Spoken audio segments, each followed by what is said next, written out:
There's a quiet kind of suffering no one talks about. The pain of always feeling like something's missing, like you're not doing enough, like you are not enough. No matter how many goals you reach, how many people love you, or how good your life might look, there's still that heavy voice inside that whispers, "You're not quite there yet." It shows up in the silence after an argument, in the mirror when no one's looking, in the middle of the night when the world is asleep, but your mind won't shut off. You start asking questions you're too scared to say out loud. Why am I not happy? Why do I feel so behind? When will I finally be enough? If that feeling has ever found you, this is the video you've been needing. Because Buddhism doesn't tell you to fix yourself. It doesn't ask you to hustle for your worth. It whispers something most people never hear in their entire lives. You were already whole before the world convinced you otherwise. This isn't a motivational speech. It's not about reaching some perfect version of yourself. This is about undoing the lie that you were broken in the first place. So if you're tired of pretending, tired of performing, tired of chasing approval like a dog chasing its tail, stay with me. What you're about to hear might just be the beginning of a quiet revolution inside you, one that doesn't need applause, doesn't need permission, and doesn't need to be anything other than what it already is. Let's begin. And now that you're here, really here, let's begin with the first wound that hides behind most of our exhaustion, our need to be seen, to be praised, to be told we're good enough. It's one of the heaviest chains a person can carry, and the strange part is most don't even know they're wearing it. They wake up with it, eat with it, fall asleep with it. It slips into every thought, every decision, every interaction. But Buddhism teaches something radically different, something quieter, something that doesn't shout over the noise, but dissolves it. Let's talk about the silence that doesn't need praise. There's a kind of silence that isn't empty. It doesn't ache with loneliness or buzz with awkwardness. It isn't waiting to be filled. It isn't a punishment. This silence is full. It holds peace. It holds truth. And in Buddhism, it is in this kind of silence that self-worth is found, not the loud, clapping kind of worth that comes from approval, but the kind that simply is, without conditions. Most people live like performers in a play that never ends, always trying to earn applause from someone, parents, friends, strangers, even themselves. They shape their lives into something applause-worthy. They collect compliments like a starving person collecting breadcrumbs. But the hunger never ends. That's the tragedy. No matter how loud the applause gets, it fades. It always fades. Then comes the fear. Will they still love me if I don't keep performing? Will I still matter if I'm not impressive today? But a monk sitting under a tree with nothing but his breath and the wind knows something different. He knows the applause was never the source of peace. That validation is a sugar high. That true nourishment doesn't come from outside. It rises from silence, and not just any silence, silence without need. In Buddhist practice, this is trained gently but firmly. Through meditation, through mindfulness, through rituals stripped of performance. When you sit with your breath, no one is clapping, no one is watching. There's no gold medal at the end, just you and the moment. And that is the point. Buddhism slowly weans the heart off its addiction to praise, not by punishing it, but by showing it something better. Think about it. The Buddha attained enlightenment alone, under a tree, with no one to witness the moment. No camera, no audience, no celebration, just stillness. And yet, that stillness changed the course of history. The wisdom that arose from it has touched millions. But it wasn't born from fanfare. It was born from surrender, from letting go of the need to be seen as wise and simply being present enough to see clearly. This is hard for the modern mind to understand. We live in a time where everything is measured. Likes, views, praise, applause, grades, promotions. It becomes easy to believe that if others don't praise us, then we must not be doing enough. We must not be enough. But that belief is exactly what breaks us. Buddhism answers that illusion not with more noise, but with a quiet truth, that nothing needs to be added to the self. It's not unfinished. It's not missing parts. It just needs to be remembered beneath the distractions. There's a Buddhist saying, when the mind is silent, the whole universe surrenders. That doesn't mean the stars bow down to you. It means that in the stillness, you no longer feel separate from anything. You don't need the world to praise you because you are the world. What's left to prove? Who are you trying to impress if everything that exists is already part of you? In deep meditation, the ego doesn't get stronger. It gets quieter. It dissolves, little by little. The part of the mind that needs to be the best, the right one, the admired one, it loosens. And what takes its place isn't weakness, it's clarity. A clarity that feels like a mountain, steady, unmoving, silent, but powerful. This isn't the silence of giving up.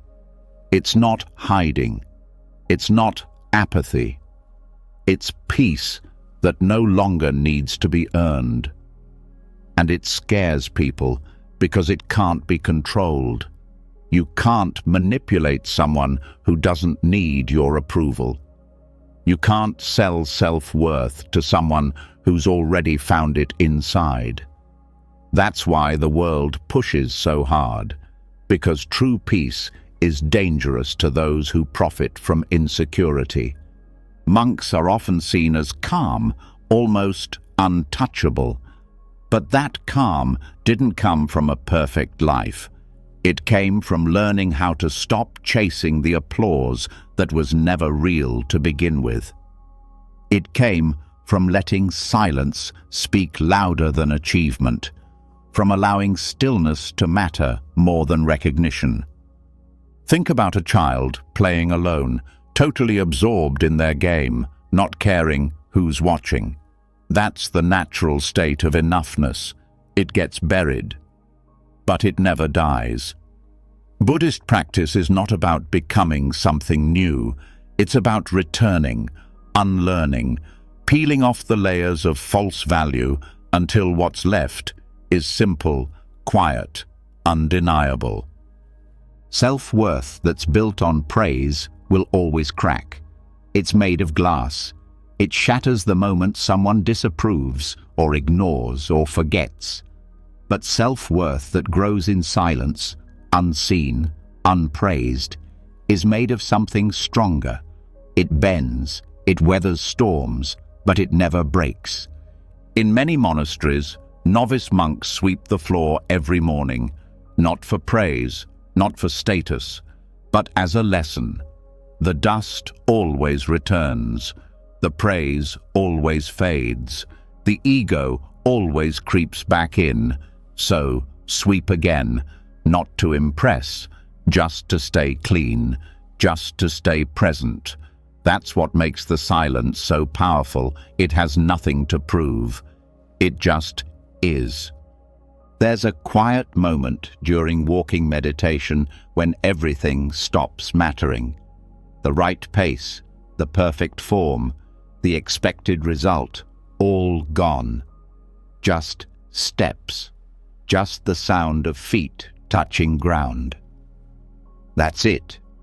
And in that, the mind finally learns nothing needs to be added, nothing needs to be fixed. Peace isn't something earned by effort. It's found in the absence of needing effort. When monks chant, they often chant in Pali, a language no one understands anymore. And yet, they chant anyway. Because it's not about the audience, it's not about being understood or applauded. It's about rhythm, breath, presence. That is the lesson. What's sacred doesn't need to be seen to be real. You don't need to be understood to be worthy. So many people walk around with a silent hunger, not for food, but for recognition. They do good things, hoping someone will notice. They wear themselves out, trying to be seen, trying to be praised, trying to be enough in the eyes of others. But that road never ends. It turns people into ghosts, alive but never fully present, always haunted by what someone else thinks. The silence Buddhism teaches is not the silence of being ignored. It's the silence of no longer needing to be praised, of no longer waiting for permission to feel worthy. That silence holds a power that applause never can, because it isn't loud, it's rooted, it doesn't sway, it doesn't ask, it doesn't beg, it simply knows. And that kind of knowing changes everything. It doesn't just shift how you feel about yourself, it shifts how you treat others. When you no longer need praise, you stop chasing status. You stop competing. You start listening. You become kind without needing to be thanked.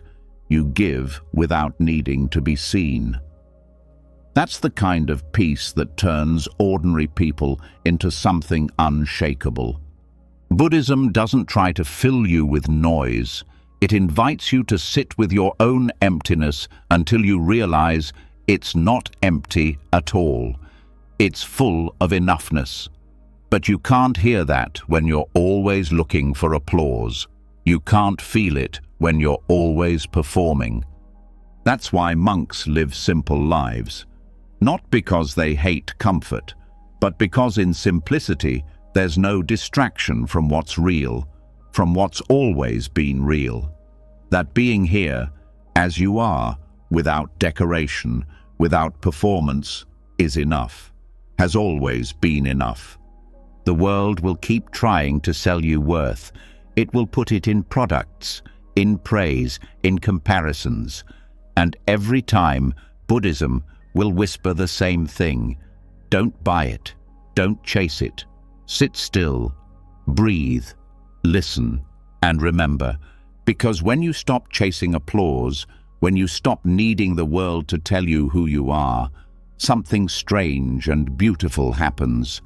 You come home, not to a better version of yourself, but to the self that never needed to be better, just more still, more awake, more silent.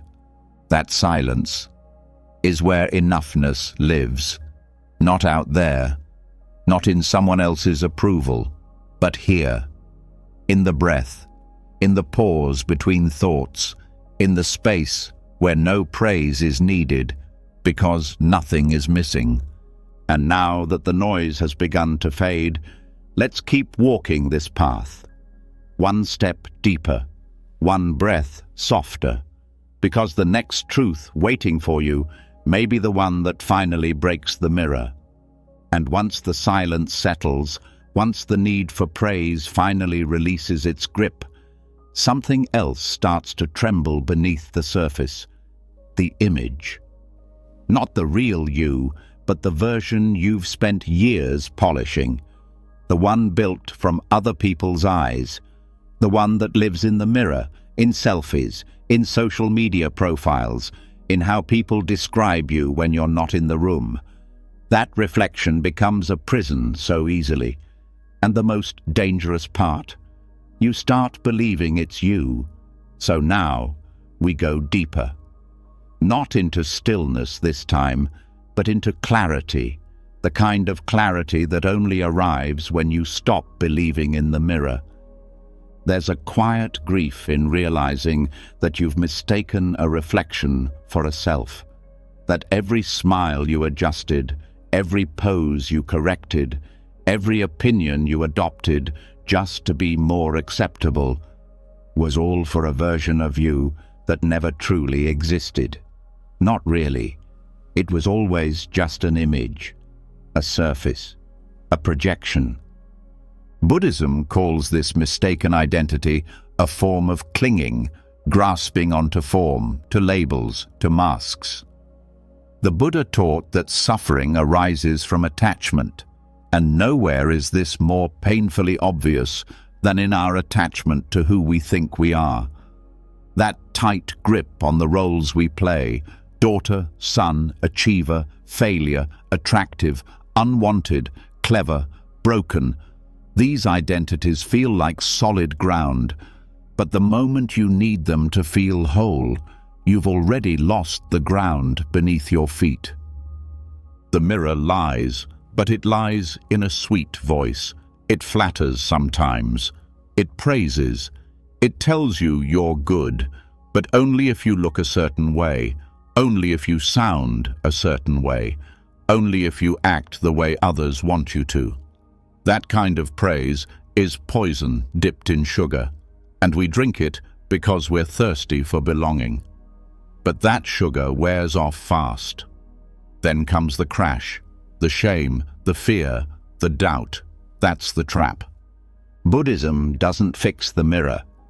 It doesn't help you build a better version of the image. It asks you to stop looking, to turn away.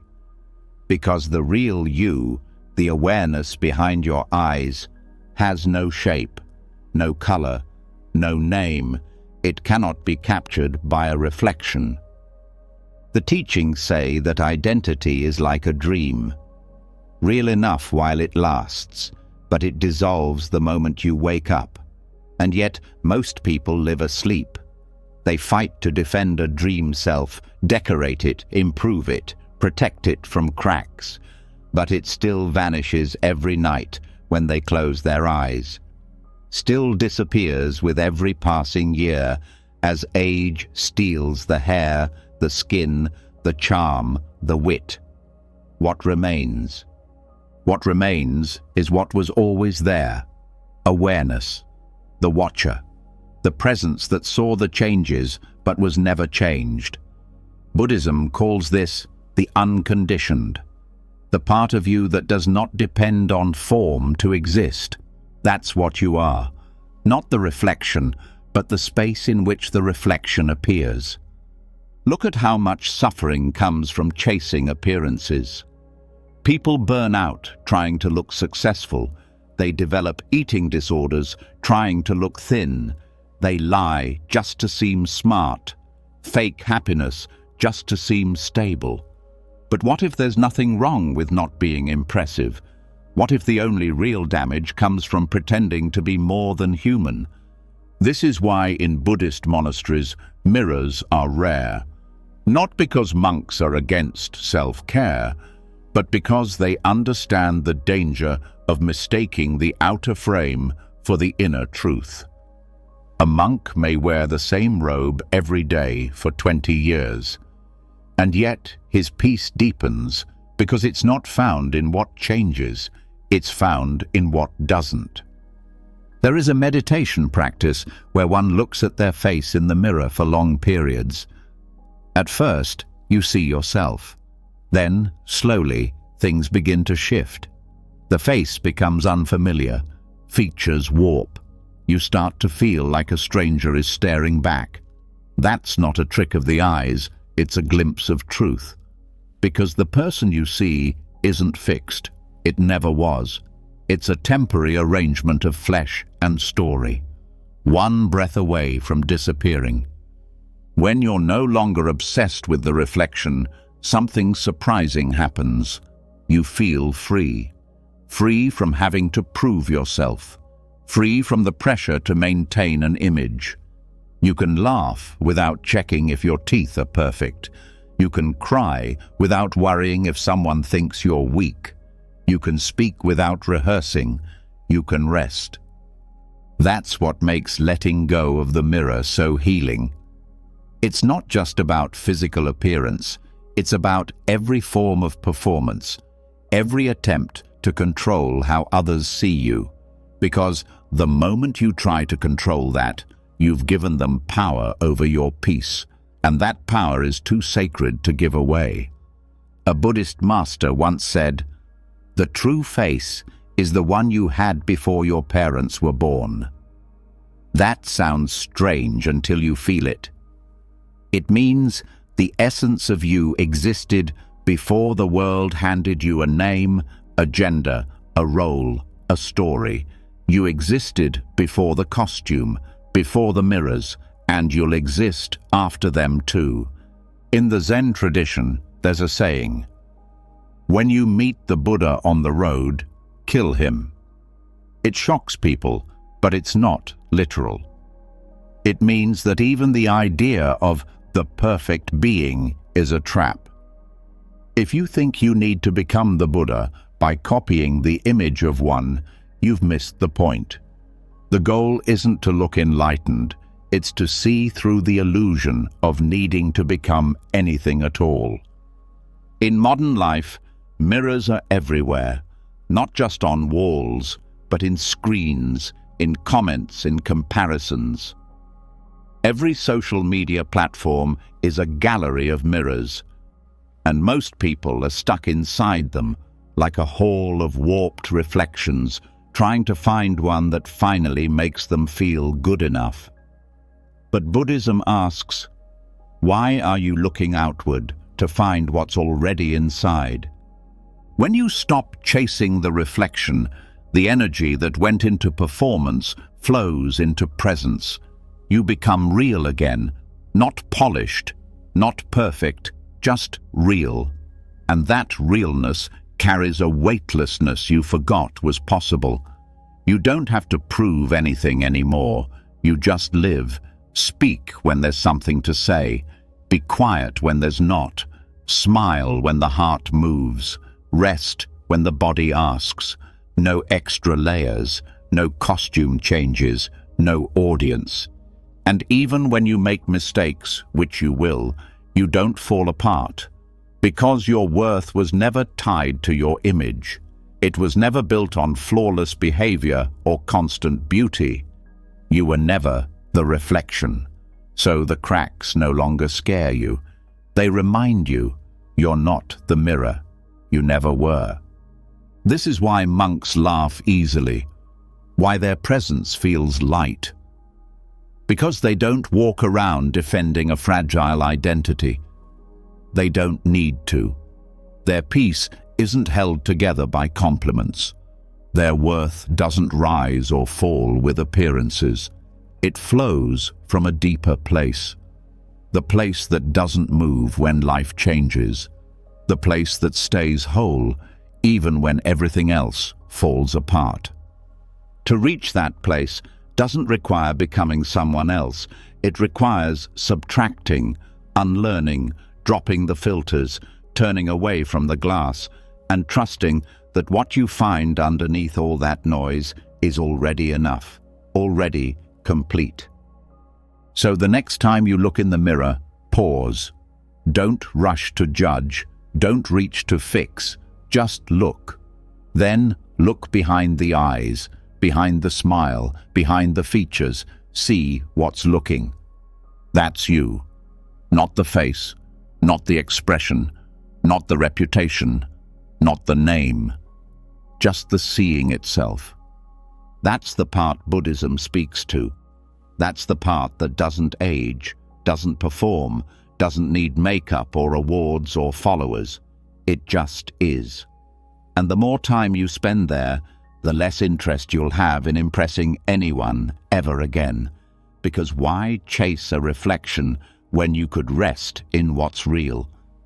And as you begin to rest more deeply in that space, the next lesson will meet you exactly where you are.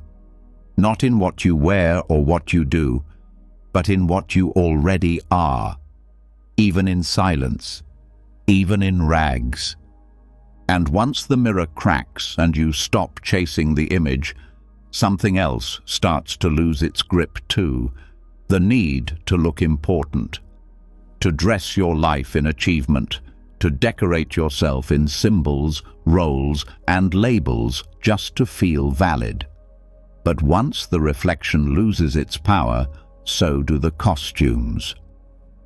Now we step into one of the deepest teachings of monastic life, a truth so simple it often gets overlooked. What you wear, what title you carry, what others call you, it never made you more worthy. So let's walk into the lesson of the robe that doesn't add worth. In Buddhist monasteries across the world, robes are the same color, same shape, same texture. Senior monks and beginners wear nearly the same thing. There's no glitter, no gold embroidery to say, this one is holier. The robe doesn't make the monk, the silence does, the humility does, the practice does. And even those are not about status, they're about returning. But in the outside world, things work differently. People wear power, they wear wealth, they wear respectability, and often they believe it. A job title becomes the new name. A designer label becomes proof of importance. A degree becomes identity. But this is just a more expensive costume, different from childhood dress-up games, only in price. Still just fabric. Monastic tradition teaches this through simplicity. When a monk receives a robe, it's not to elevate them, it's to strip down what no longer serves. In fact, some monasteries dye old funeral shrouds to make new robes, literally taking symbols of death and turning them into the clothing of awakening. It's not morbid, it's clarity, because what you wear to cover your body cannot cover your truth, and it certainly cannot add to it. You were not born with a name tag, or a bank account, or a resume. You were born as being, breathing, pure awareness. Then came the world, and the world brought its uniforms. It said, put this on and people will like you more. Put that on and you'll be respected. Wear this and you'll matter. So you did. And sometimes it worked, until it didn't, because the robe doesn't last. And when it fades, people panic. Who am I now that I've lost the job, the partner, the title, the youth? That fear comes from forgetting the robe was never you. You never needed it. The value was never in the cloth. It was in the person under it. The same is true for any role. Being called doctor doesn't make a heart wise. Wearing a priest's collar doesn't guarantee compassion. Even the Buddha rejected worship when people tried to deify him. He said, I am awake, not I am above you. The robe was only ever a reminder, not a crown. This is why some monks sweep leaves, why they cook, why they clean toilets, to remind themselves that their worth is not in status, not in how high they sit during ceremony, not in how many students they teach. It's in how empty they've become of ego, how little they cling to being special.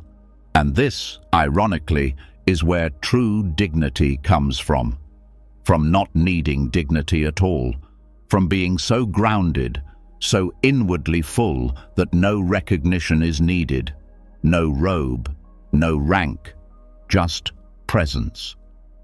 But this doesn't mean rejecting success or pretending titles don't exist. It means not confusing them with essence. You can wear the suit, sign the deal, carry the degree. Just don't think it makes you more real than someone who sweeps floors. Don't forget the robe is temporary. What it covers is eternal. So many people get lost in comparison because they think someone else's title means they're worth more. A best-selling author, a millionaire entrepreneur, a spiritual guru. But underneath the robe of reputation, every being still bleeds, still breathes, still breaks, and still heals. In Buddhist texts, even celestial beings, devas, gods, are said to envy human life. Why? Because only in human form can awakening happen, not as a king, not as a god, as a human, with skin that ages, with roles that fade. That is the perfect condition for waking up, because nothing can hide the truth here, not for long. In the Theravada tradition, there is a practice called tudong, where monks leave the monastery and wander with nothing but their robes and a bowl. They rely on generosity to survive, not because they can't work, but because the practice forces them to drop pride, to stop thinking, "I am someone." They walk, they eat what's given, they sleep under trees, and in that stripping down, something powerful happens. The person who thought they were a title disappears. What remains is presence. This lesson is not only for monks, it's for anyone who's ever felt invisible without their job, unlovable without their looks, forgotten without their label. Buddhism teaches that freedom begins where roles end, not because you must abandon your life, but because you stop mistaking it for who you are. There's a saying in Zen, "Before enlightenment, chop wood, carry water. After enlightenment, chop wood, carry water." Nothing changes, and yet everything does, because now you're not chopping wood as someone trying to prove worth. You're just chopping wood, just living, not for a title, not for praise, not to be called holy or smart or successful, just because it's what's needed. When you live like that, life becomes lighter. You don't panic when someone forgets your name. You don't need applause to sleep well. You can do something kind without posting about it. You can fail without collapsing, because you've stopped building your identity on something that can be taken away. Even your spiritual path can become a robe, a disguise. If you think being a spiritual person makes you better, more enlightened, more pure, you've just swapped one costume for another. Buddhism warns against this too. It says, the highest state is the simplest, when nothing needs to be added, not even spiritual ego. That's why some masters wear the same robes for years, even when they fray and tear. Not to appear humble, but because the robe does its job. It covers the body, that's all. It doesn't elevate the soul, it doesn't grant wisdom, it's just cloth. And once you see that, you can walk into any room, play any role, and never lose yourself. You can be the CEO and still bow to the janitor. You can be the teacher and still learn from the child. You can lose your job, your status, your outer form, and still feel whole. Because nothing ever added to your worth, and nothing ever could. So the next time you feel small because someone else wears a fancier robe, pause. Ask yourself, what am I confusing here?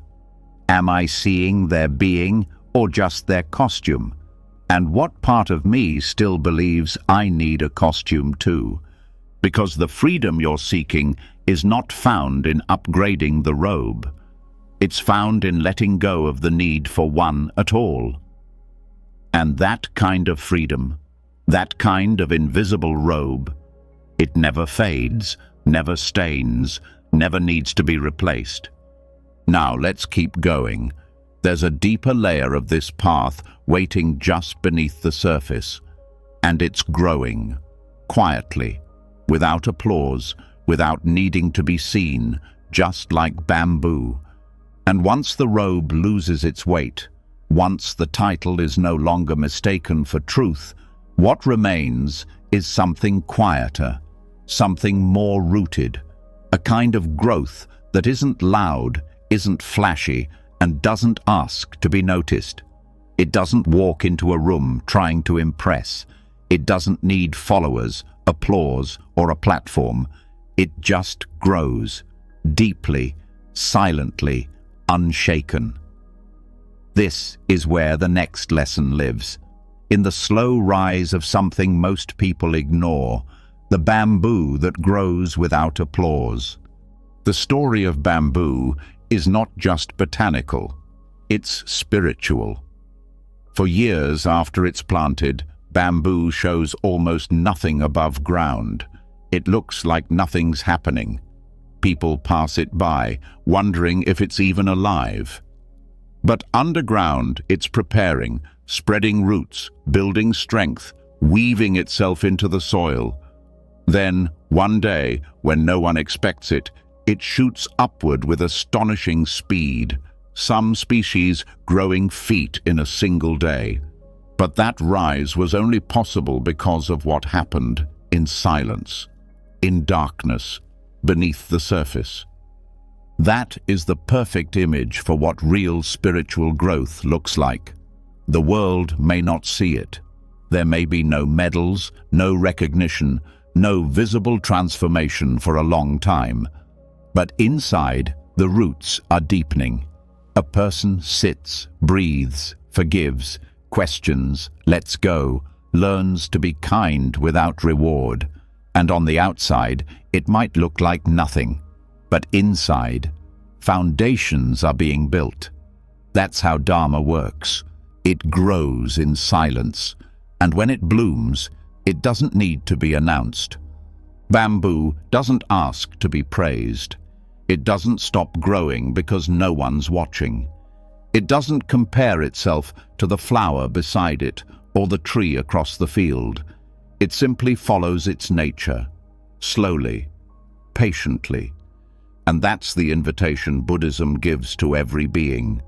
Grow anyway, even when no one sees, even when no one claps, even when the world is too busy to notice the progress you've made. Grow anyway. One of the core teachings in Buddhist thought is that craving leads to suffering, and craving for recognition is one of the deepest cravings of all. It's subtle. It hides behind good deeds, accomplishments, wisdom, even spiritual practice. The ego whispers, "Be good so they notice, be wise so they admire, be kind so they'll thank you." And without even realizing, people become trapped in a cycle, doing the right things, not for truth, but for credit. But the bamboo doesn't care who sees it. And that's why it's strong. That's why it bends in storms, but never breaks. Because it doesn't grow for the spotlight. It grows for the root. In the Dhammapada, one of the earliest collections of the Buddha's words, there is a verse that says, "As a solid rock is not shaken by the wind, so the wise are not moved by praise or blame." That's bamboo. Flexible, but grounded. It doesn't rise just because it's time to impress. It rises when it's ready. It rises after years of unseen discipline. And when it does, it needs no explanation. This is why some of the most awakened people go unnoticed. They don't wear their wisdom. They don't seek followers. Their peace isn't loud. It's woven into their presence, their silence, their way of seeing the world. They might be a gardener, a janitor, a school teacher, a stranger on a bench. No fanfare, no titles. But their roots are deep. Their growth was earned in private. They are bamboo. This growth doesn't come from reading quotes or collecting teachings. It comes from practice, real, steady, daily work. Breathing through pain, letting go when it hurts, being kind when it's not easy, accepting what can't be changed, showing up again and again, even when it feels like no progress is being made. In Buddhist monasteries, monks chant the same verses every day, not to be original, not to entertain, but because repetition deepens the roots. It's not about novelty, it's about rhythm, commitment, alignment with truth.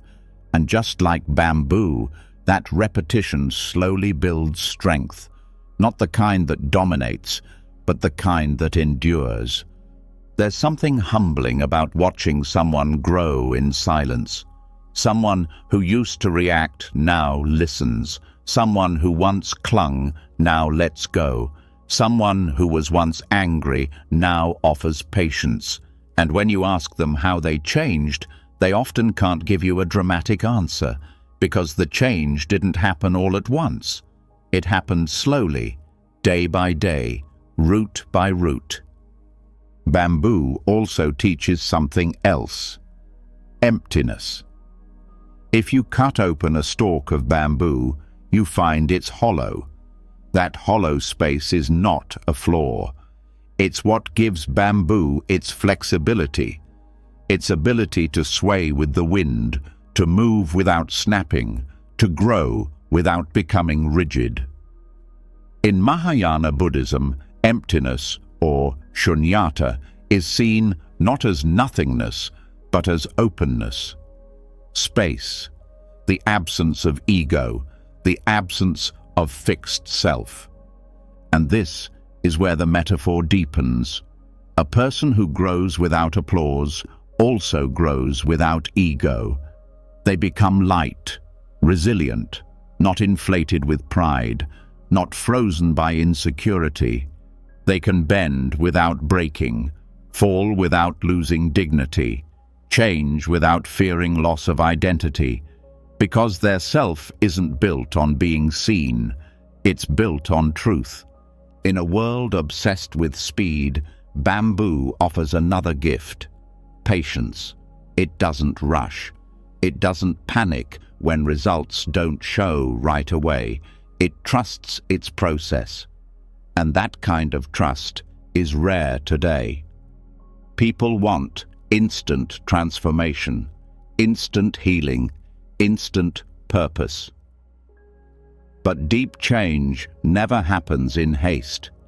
It happens like bamboo.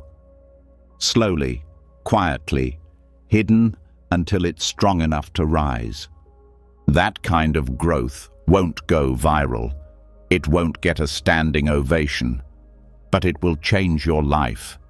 It will build a foundation inside you that no criticism can shake, no failure can erase, no loss can destroy, because it was never built for anyone else. It was never about being watched. It was about being real. And when that kind of strength is built, it doesn't just stay inside. It flows outward, not loudly, but consistently. People feel safer around you.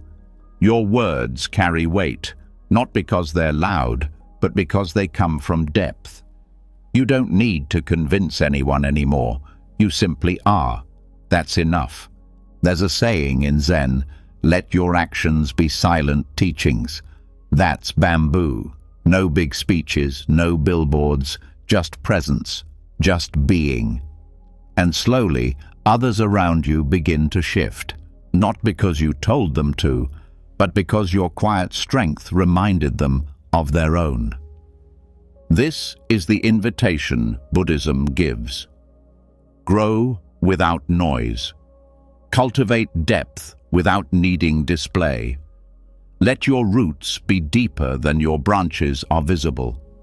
Let your peace be anchored in something no one else can see or steal. And when you feel tired, when it feels like you're making no progress, like nothing is changing, remember the bamboo. Remember the years spent underground. Remember that the strongest beings often go unnoticed, until one day they rise, and they rise with grace, not ego, with stillness, not performance, with emptiness that holds everything. So keep going, keep practicing, keep growing in silence, because the Dharma isn't a spotlight, it's a seed, and the most beautiful lives don't bloom for the applause. They bloom because they were always meant to. And once the bamboo has risen, silent and steady, something deeper begins to loosen, an old shadow carried by almost everyone. The belief that mistakes define a person, that the past holds permanent weight, that certain choices, certain regrets, are too heavy to ever fully leave behind. But Buddhism teaches otherwise. It teaches that the weight is not in the past, it's in the clinging to it. Now we step into one of the most misunderstood truths of the path. You are not the karma you were given. There's a pain that doesn't scream, but it shapes lives. The pain of believing that what's been done to you or by you seals your fate. Some carry shame for years, thinking it proves they are honest. Others carry guilt like it's a badge of maturity. Some hold resentment as if it keeps them safe. And all of it, every drop, becomes a story about who they are. But early Buddhist teachings show something completely different. Karma is not identity. Karma is action, not punishment, not destiny, not a tattoo burned into your soul. Karma is choice, unfolding moment by moment, and most importantly, karma can change. This changes everything, because it means that what you've done or what's been done to you does not make you unworthy. It doesn't stain your soul.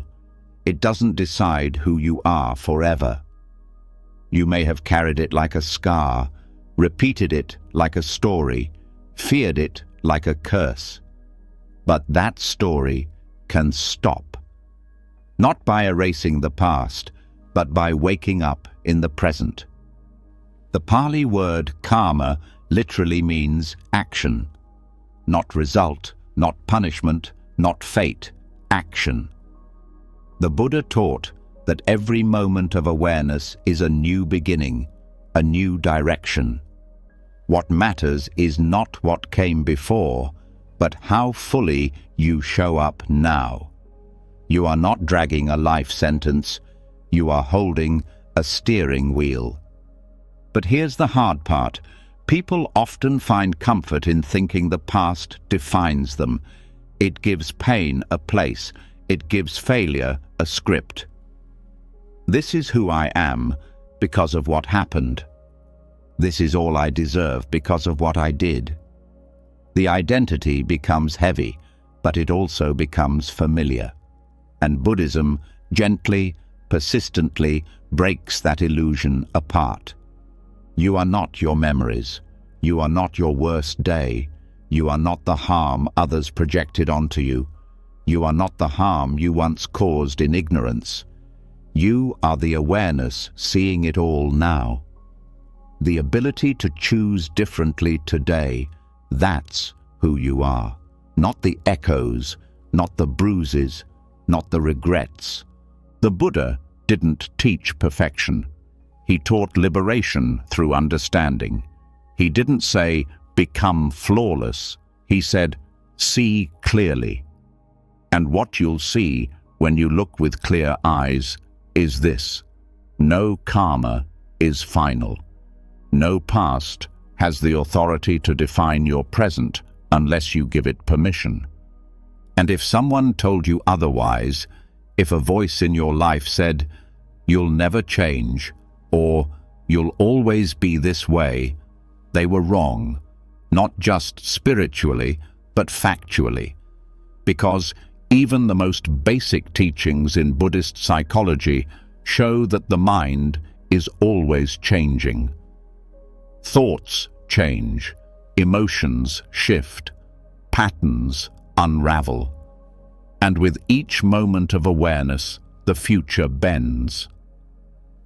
Some traditions speak of vipaka, the result of past karma. But even that is not fixed. Even consequences can become teachers instead of punishments. A difficult life does not mean a worthless one. A painful past does not mean a doomed path. Even hardship, when met with wisdom, becomes a doorway.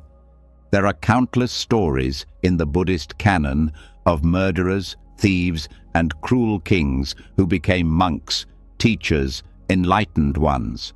Not because their karma was erased, but because they stopped adding to it. They stopped clinging to their identity. They saw through it. And from that clarity, they changed their direction.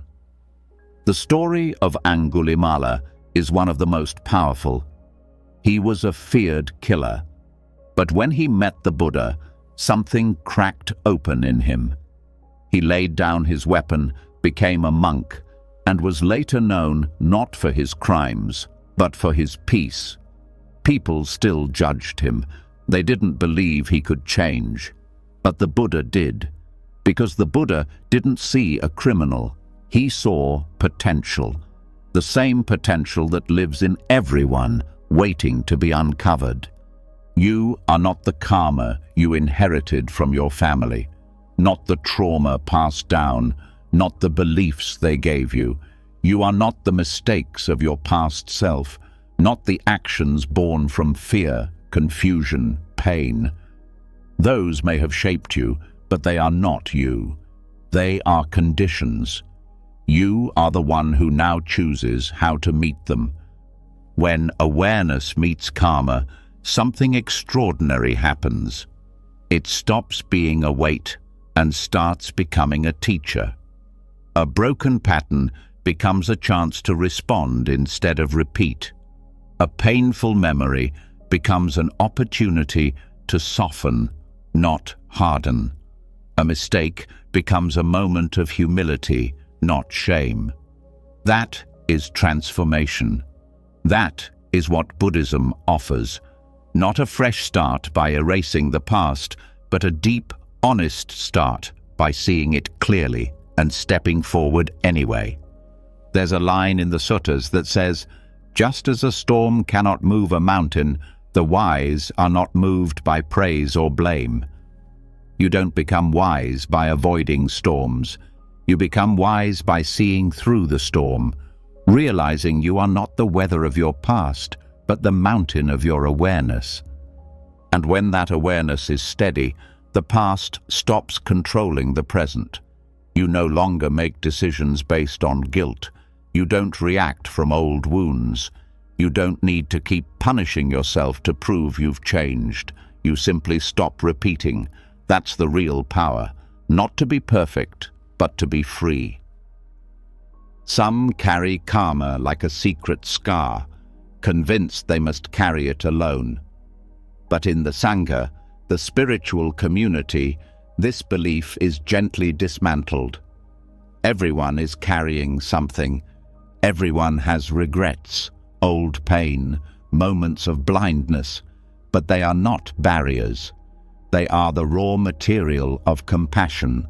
The more we see this in ourselves, the more we see it in others. That's how karma softens. That's how it dissolves, not by being denied, but by being met with full presence. And that presence doesn't just free you, it frees the people around you.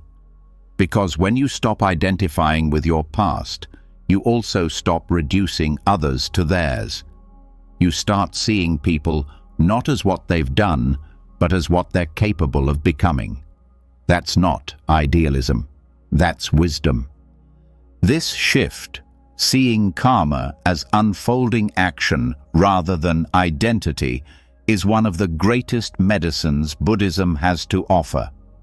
It means your value is not held hostage by what you've been through. It means redemption isn't a performance. It's a quiet decision. A breath taken with clarity. A moment of non-harm where once there was harm.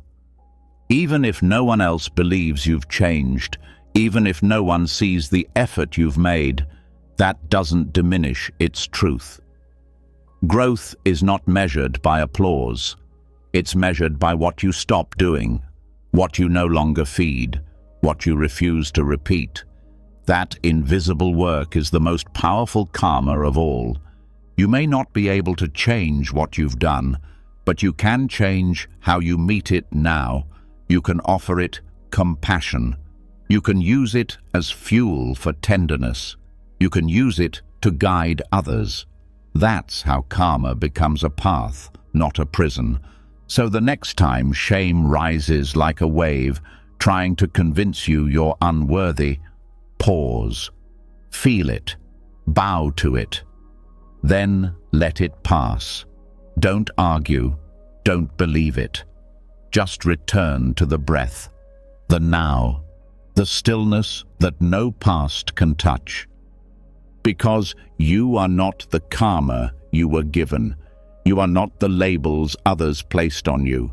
You are not the echo of yesterday. You are the silence noticing it, the awareness that has always been free but forgot.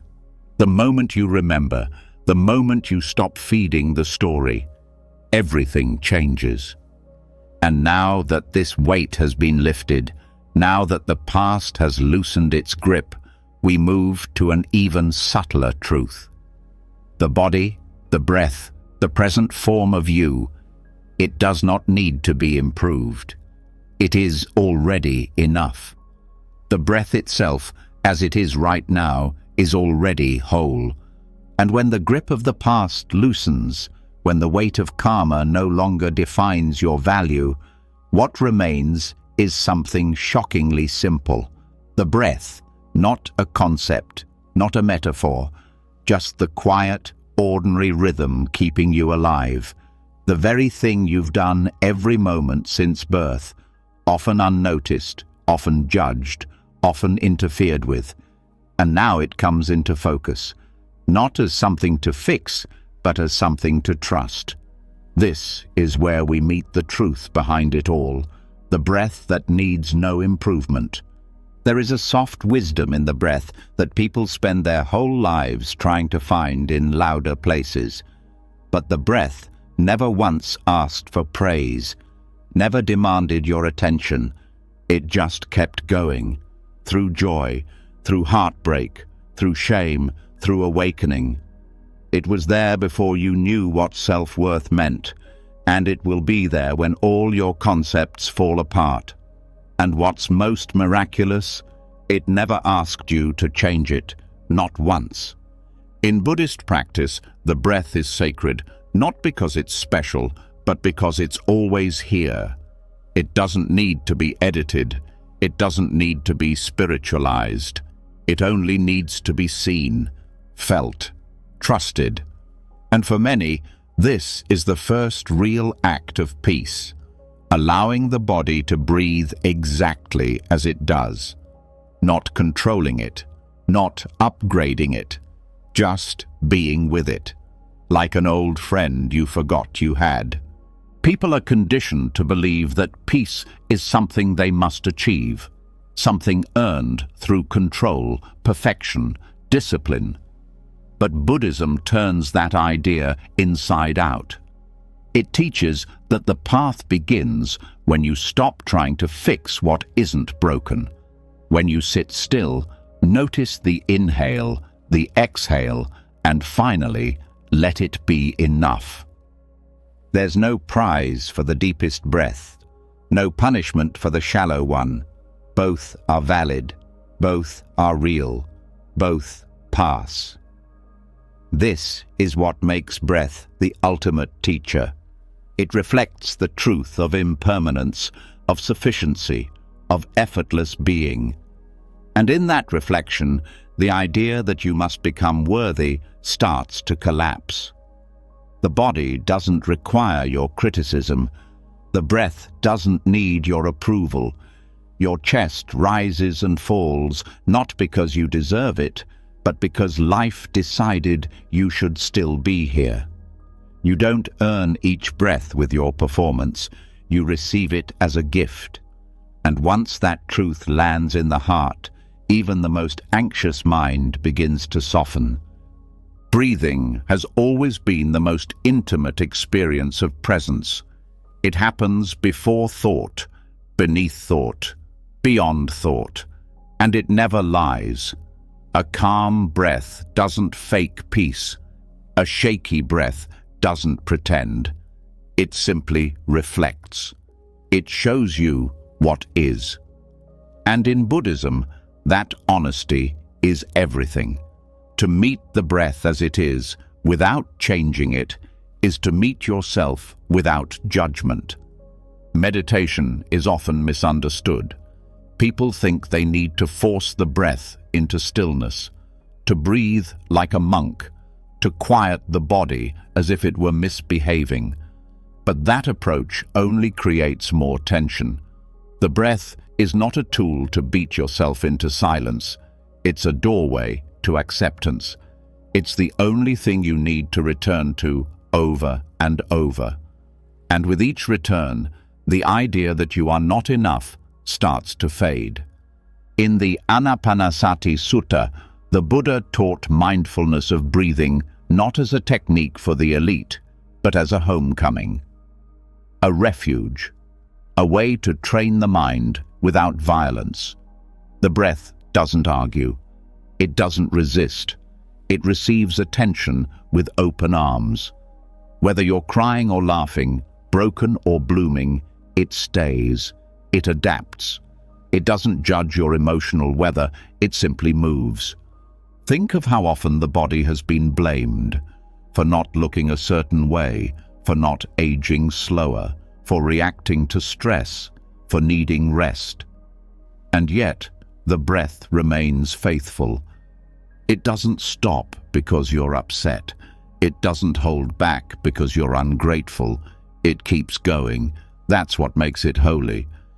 And the most profound part, you don't need to understand anything to be with it. No doctrine, no philosophy, no experience. You just sit and feel and let it be. And in doing so, you begin to feel the truth that Buddhist practice points to. Being alive is already enough.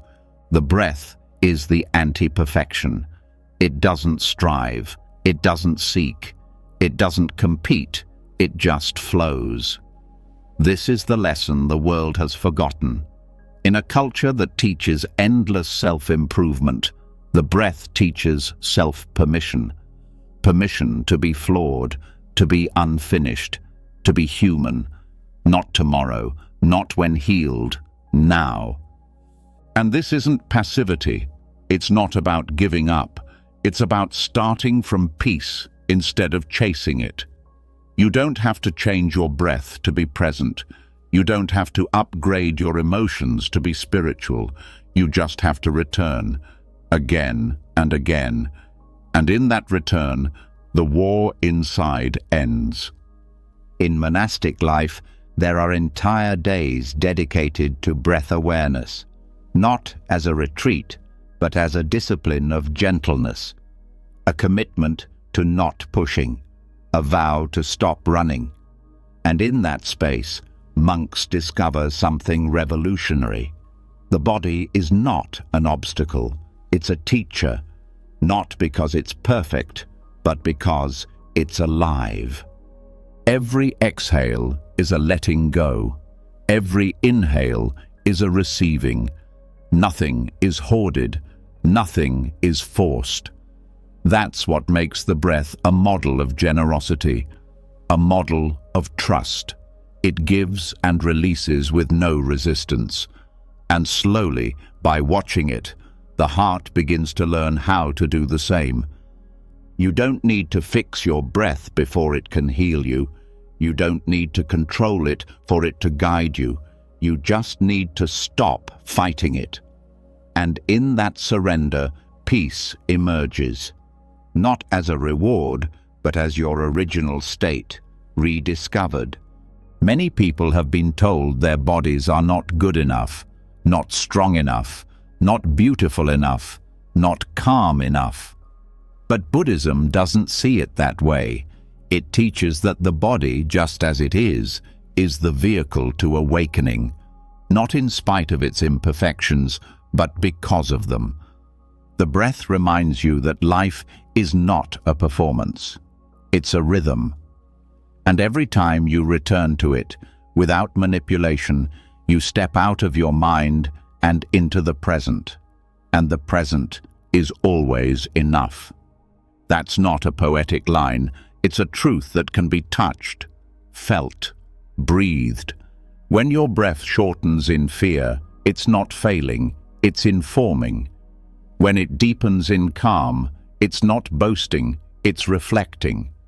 When it's ragged, restless, uneven, it's still worthy. And so are you. That is the gift of this lesson. To meet your breath like a friend, you no longer need to impress. There is no enlightenment that ignores the body. There is no awakening that bypasses the breath. The path begins and ends right here.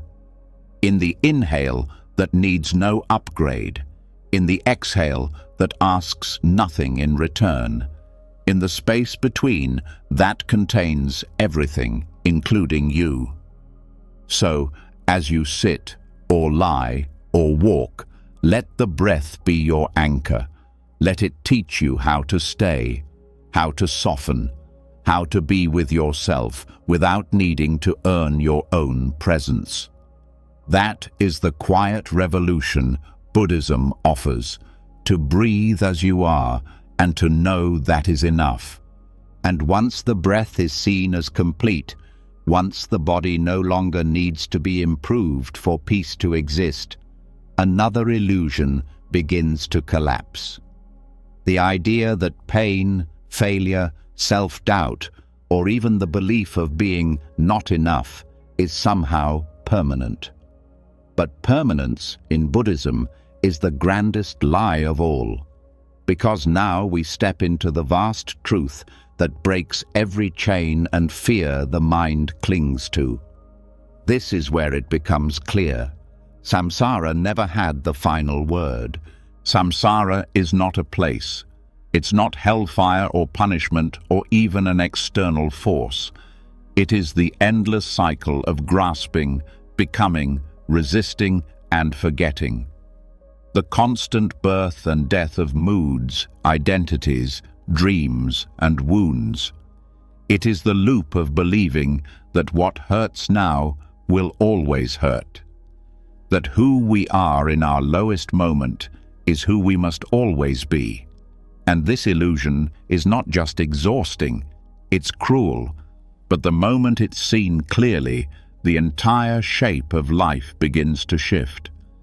Buddhist cosmology is full of stories about beings rising and falling through realms, not because they are doomed, but because their minds change. One day a god, the next a hungry ghost, the next a human seeking truth. These aren't just fables, they are metaphors for what the mind does daily.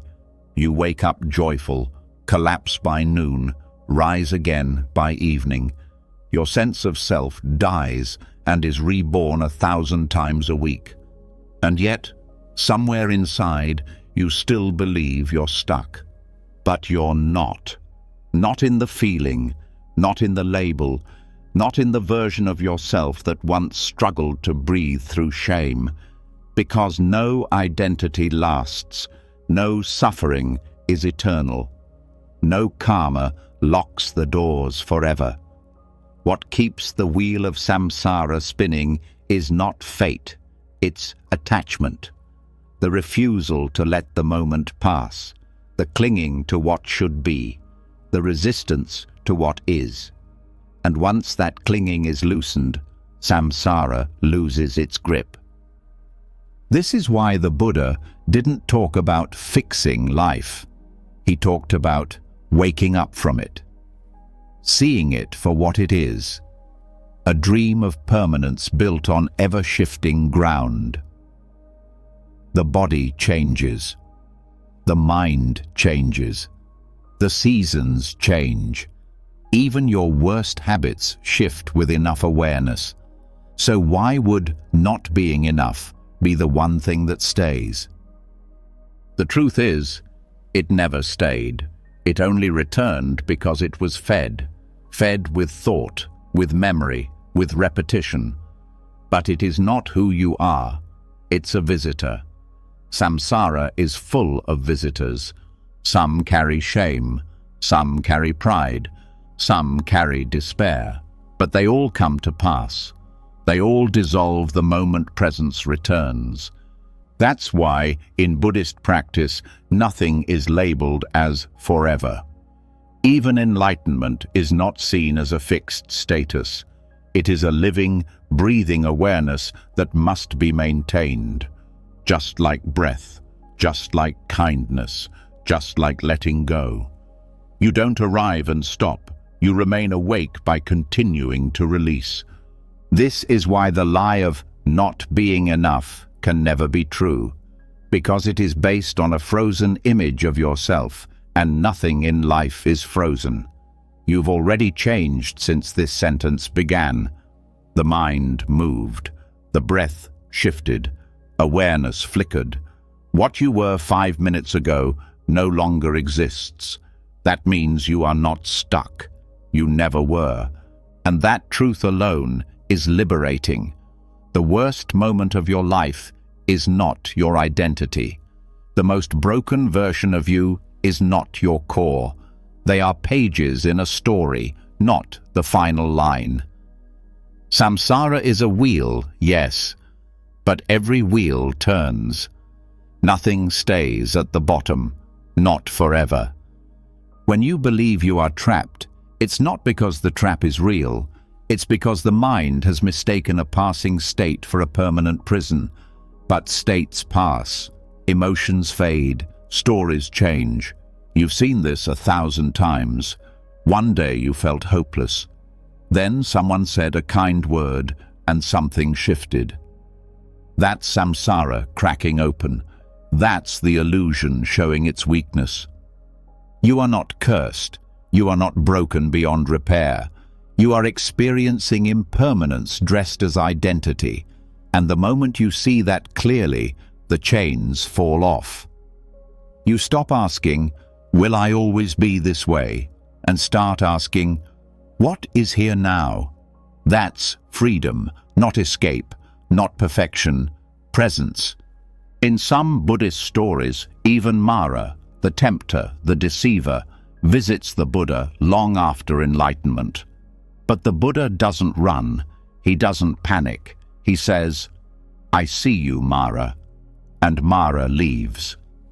That is how samsara ends, not by erasing pain, but by seeing it and no longer identifying with it. You don't need to wait for a future version of yourself to be free. The opportunity is here, in this breath, in this second, because the cycle only spins when you push it. And if you stop pushing, even for a moment, it pauses. And in that pause, the truth appears. You are not the person who failed last year. You are not the identity others projected onto you. You are not the sadness that visits, or the rage that explodes, or the loneliness that lingers. You are the space in which all these things arise and fade, and because they fade, they cannot define you. Every version of you that said, "I'm not enough," is already gone. That thought came, and it went, and yet you remain. Not the thought, the one who watched it. That is your freedom. That is your power. To know that no condition is the final condition. This is not theory. It's direct experience. Look back at your life. Think of something you thought would never end. A grief, a fear, a mistake. At the time, it felt permanent. But now, it's memory. Now, it's changed. You changed. That means samsara didn't win, and it never will, unless you let it. This is why monks smile even in hardship, not because they are numb, but because they know nothing lasts. Not even pain, not even praise, not even identity. This doesn't make them passive, it makes them fearless. And in that fearlessness, they find peace, not because life becomes easy, but because they stop believing that struggle is forever. Buddhism doesn't promise a life without storms. It offers shelter within the storm. The awareness that watches the clouds but isn't made of them. And once you know you're not made of them, they lose their power. Even if they come again, they pass. Always. You are not bound to who you were. You are not owned by the thought that visits at midnight. You are not the story someone else told about you. Samsara would love for you to believe that. But it's a lie. And it's a lie that ends the moment you stop feeding it with fear. So when the thought comes, this will never change. I'll never be enough. This is just who I am. Pause. Let that thought rise. Don't push it away. Don't argue. Just see it for what it is. Movement. Not truth. Just another ripple in the river. Not the river itself. You are the river. You are the movement, but also the stillness beneath. You are the one who continues, even as identities fall away, even as feelings come and go. That's what Buddhism teaches through every story, every breath, every silence. You were never meant to stay stuck. And if samsara doesn't have the final word, then who does? Awareness, clarity, compassion. These are not fleeting. These are not visitors. These are what remain when the story ends. They don't come later. They come when you stop resisting what is. That's the truth that changes everything. The cycle spins because we forget, and it pauses the moment we remember. No self is final. No label is eternal. No suffering has the right to name you. So stay here. Stay soft. Let go again. Let life turn without trying to freeze it. Because even your struggle is a wave that passes. Even your not enoughness is a cloud that drifts. You don't need to outrun it. You just need to see that it cannot last. And now that samsara has been seen for what it is, not a trap, but a pattern that dissolves the moment presence returns, what happens next is subtle but profound. The mind begins to look around, trying to measure where it stands. How far have I come? Am I doing better than before? How do I compare to others on the path? But here's where another illusion quietly falls apart. In true Buddhist practice, there is no scale, no ruler, no scoreboard. There is no one ahead, no one behind. Because awakening is not a competition, and worth cannot be measured. This is one of the most radical truths in the Dharma, and also one of the hardest to accept, especially in a world that grades everything. From childhood, people are taught that progress means getting ahead. That growth is only real if it looks better than someone else's. That being worthy means being faster, smarter, more enlightened, more healed. But Buddhism doesn't reward speed. It doesn't worship achievement. It points instead to the present, always the present, as the only place that ever matters. There is no finish line on this path. There is no trophy waiting for the one who meditated longer, or spoke with more eloquence, or carried more rituals in their memory. A farmer in a field, tending crops with mindful breath, may be more awake than a scholar who can quote every sutta.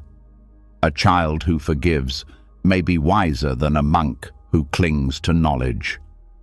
Buddhism does not place people on ladders, it brings them to the ground. This absence of measurement is not just philosophical, it's liberating. Because the moment you stop comparing your pace, your past, your understanding, you stop suffering under the illusion that something is missing. You stop pretending that progress must be visible, impressive, or linear. Some days you'll feel clear, others you'll feel lost. But neither means you're ahead or behind. It simply means you're alive. Even within Buddhist traditions, there's a tendency for ego to sneak back in through robes, ranks, ordination levels, experience. But the deepest teachings always return to the same point. None of that defines awakening. None of that guarantees wisdom. The heart of the path is not in appearance, it's in presence, in how deeply you listen, in how honestly you sit with yourself when no one else is watching. The Buddha himself welcomed seekers from all walks of life, royals, beggars, outcasts, criminals. He did not rank their worth based on their past, their background, or how quickly they understood the teachings.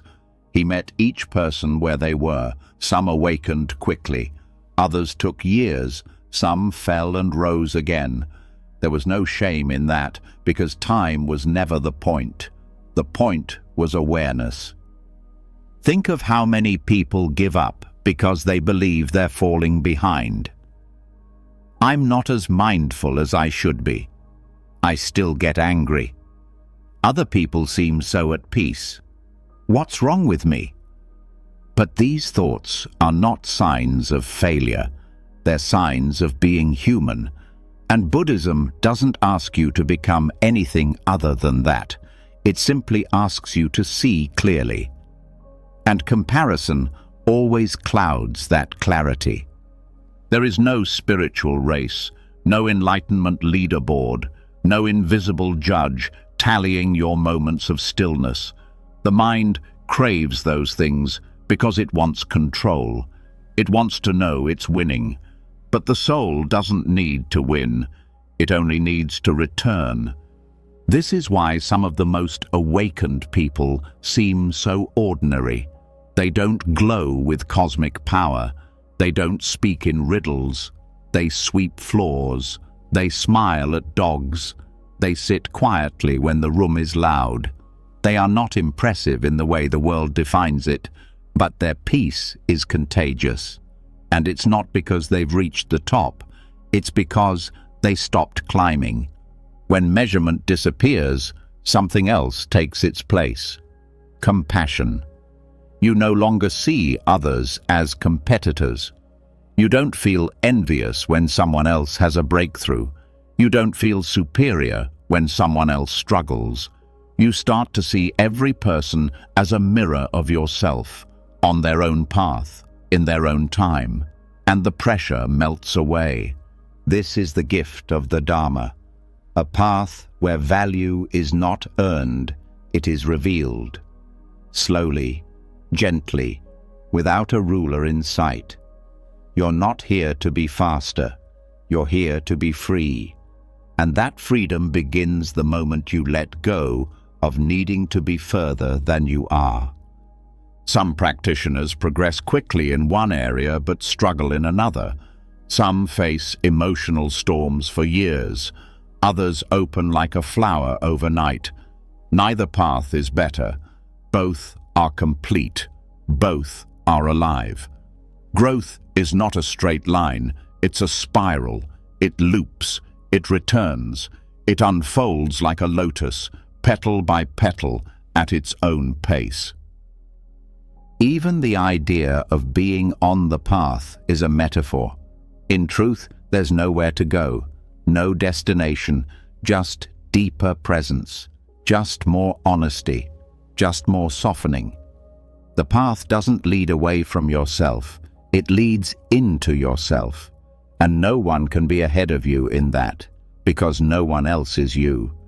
So, if your mind is asking, "Am I doing this right?" Pause. Breathe. Listen. The question itself comes from measurement.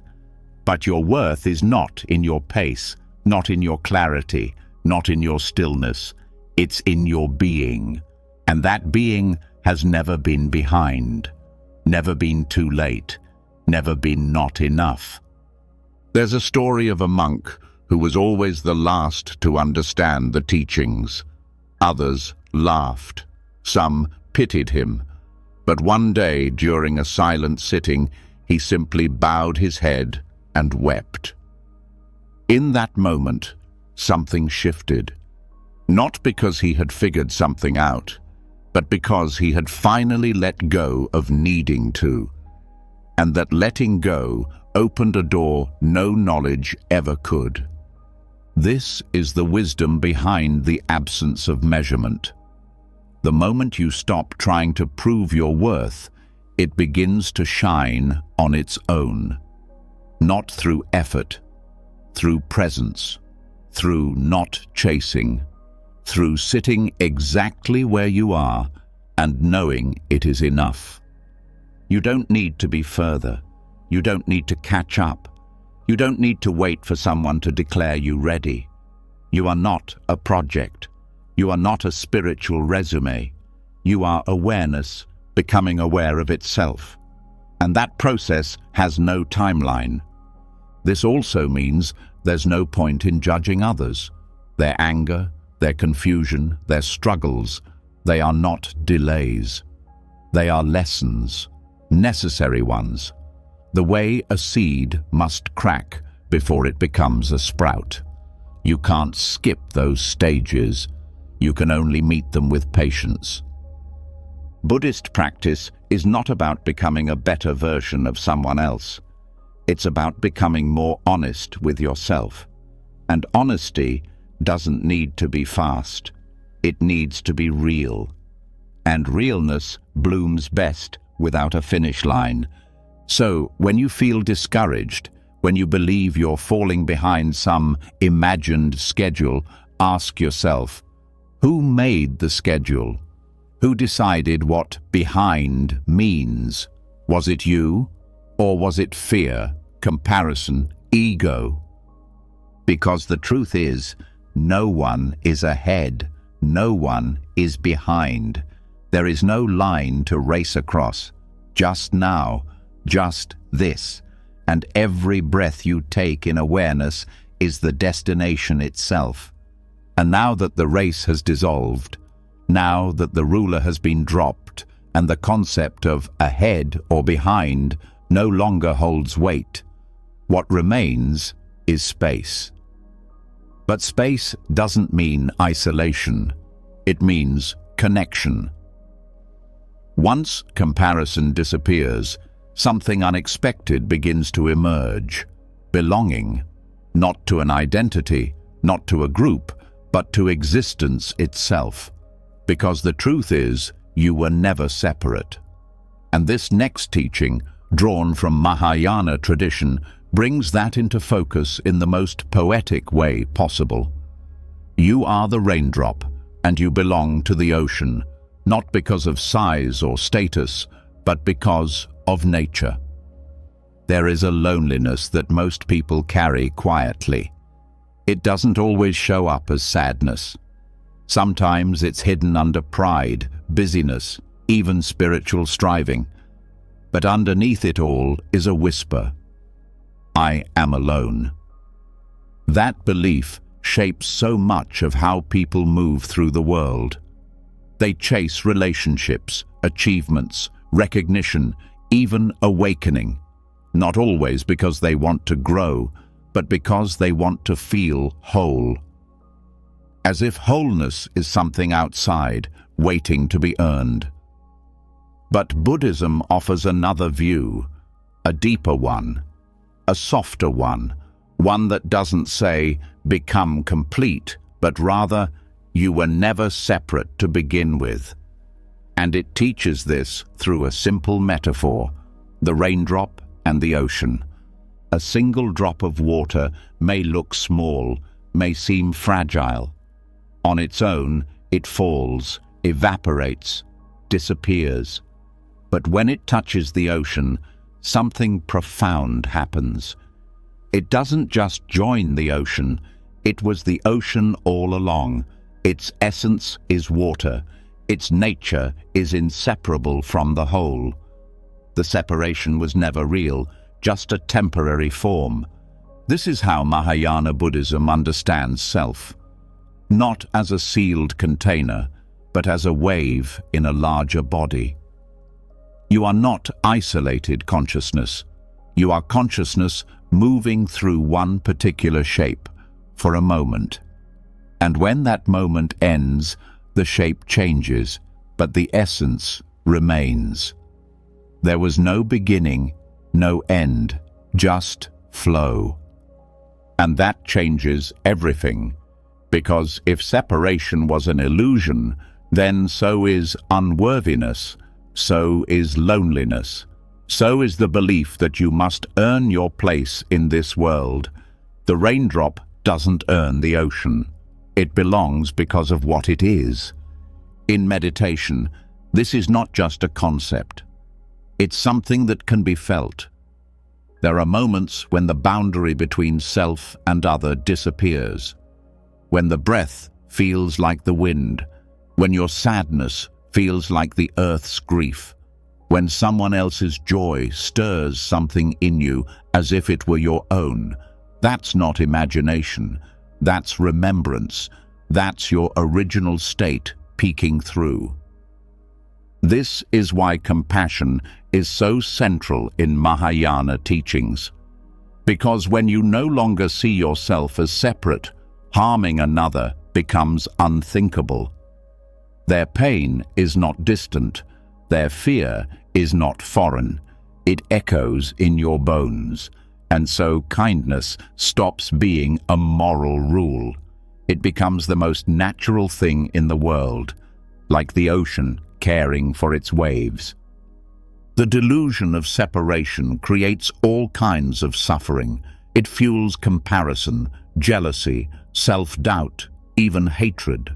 But all of these collapse the moment unity is seen clearly, and it's not a philosophical unity. It's not a group identity. It's the felt sense that no part of life is disconnected from life. Think of how rivers run to the sea. They may travel through different lands, carry different sediments, carve different valleys, but the destination is the same. Not because they are forced to merge, but because they were always pulled by the same gravity. That's what existence does. It gathers, it returns, it dissolves difference without denying uniqueness. You are not less because you are one drop. You are the ocean in a single note, not a fragment, a full expression. And when that sinks in, you stop grasping for confirmation. You stop needing people to see you a certain way, because you realize they are you, looking back through a different lens. This doesn't mean identity disappears entirely. It means identity is held more lightly. It stops being a cage. You can be a daughter, a friend, a teacher, a seeker. But those are roles, not truths. The truth is deeper. The truth is water, moving through a name for a while, then through another, always flowing, never apart. This is why Buddhist practice is not just about the self, it's about interbeing, not just enlightenment for you, but awakening for all. Because the ocean rises together, no wave reaches the shore alone, no healing happens in isolation. Even the smallest act, breathing with awareness, offering a kind glance, listening deeply, ripples outward. That's not metaphor, that's physics. The field of consciousness is not sealed in skin. It extends, it responds, and every peaceful thought you cultivate shifts the field for everyone. You are not here by accident. You are part of a larger whole, not in a poetic way, but in an unbreakable way. You cannot fall out of the ocean. You can forget it, yes. You can believe yourself separate, unwanted, drifting. But that forgetting never changes the truth underneath. And when you return to that truth, when you feel yourself drop back into the ocean's heart, something inside you softens. The pressure to prove something fades. The hunger to be seen calms down. You no longer have to perform your value. You can just be, like water, present, essential, enough. This is not detachment. This is intimacy, the kind that doesn't need words. When you sit under the sky and feel no barrier between your breath and the breeze, when you look into a stranger's eyes and feel something ancient stirring, that's not imagination, that's the ocean touching itself. Even in your silence, you're participating in the whole. Even when you feel lost, you are being carried. And this belonging doesn't come from doing enough. It comes from remembering that you never left. You only thought you had. This is why Mahayana Buddhism speaks of bodhicitta, the heart-mind of awakening that moves for the sake of all beings. It arises when the raindrop remembers it's the ocean, when love stops being a transaction and becomes a tide, when action flows not from obligation but from truth. You don't have to become bigger to belong. You don't have to be wiser, calmer, more enlightened. Your place is not earned, it's inherent. The water never asked the drop to prove itself. It simply received it. And so the question is not, how do I connect? The question is, what is still believing I'm separate?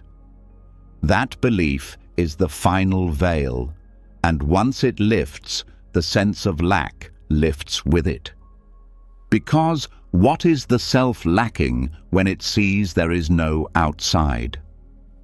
So next time you feel small or unworthy or unsure if you're doing enough, return to the water. Not literally, internally. Feel the breath connect you to every living thing.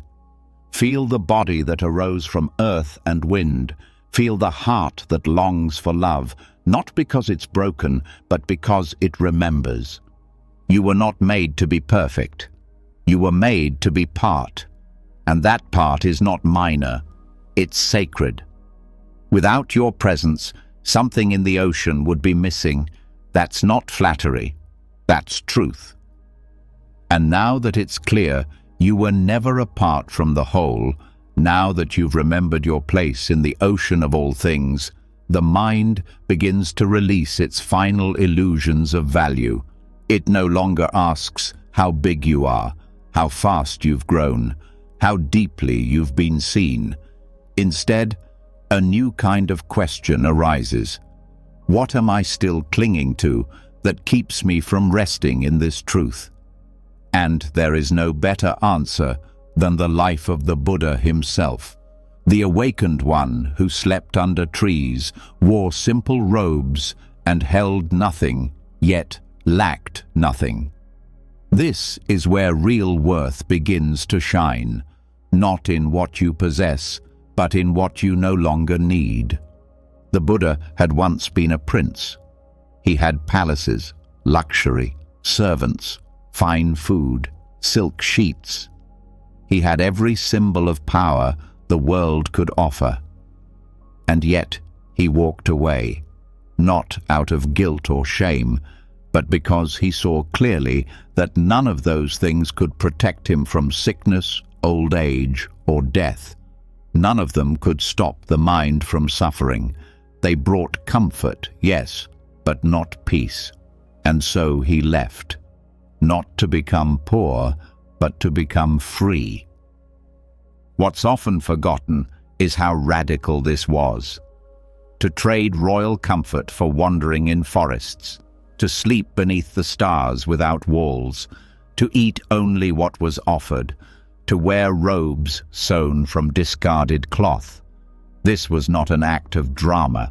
It was a lesson lived out loud, a lesson in emptiness, a reminder that real strength is not found in what surrounds you, but in what you no longer cling to. The Buddha taught not from a throne, but from the earth. He sat on grass, leaned against trees, walked barefoot through villages. His value was not assigned by robes or recognition. His authority came from presence, from his silence, from the peace that moved through him without effort. This is not just a historical fact.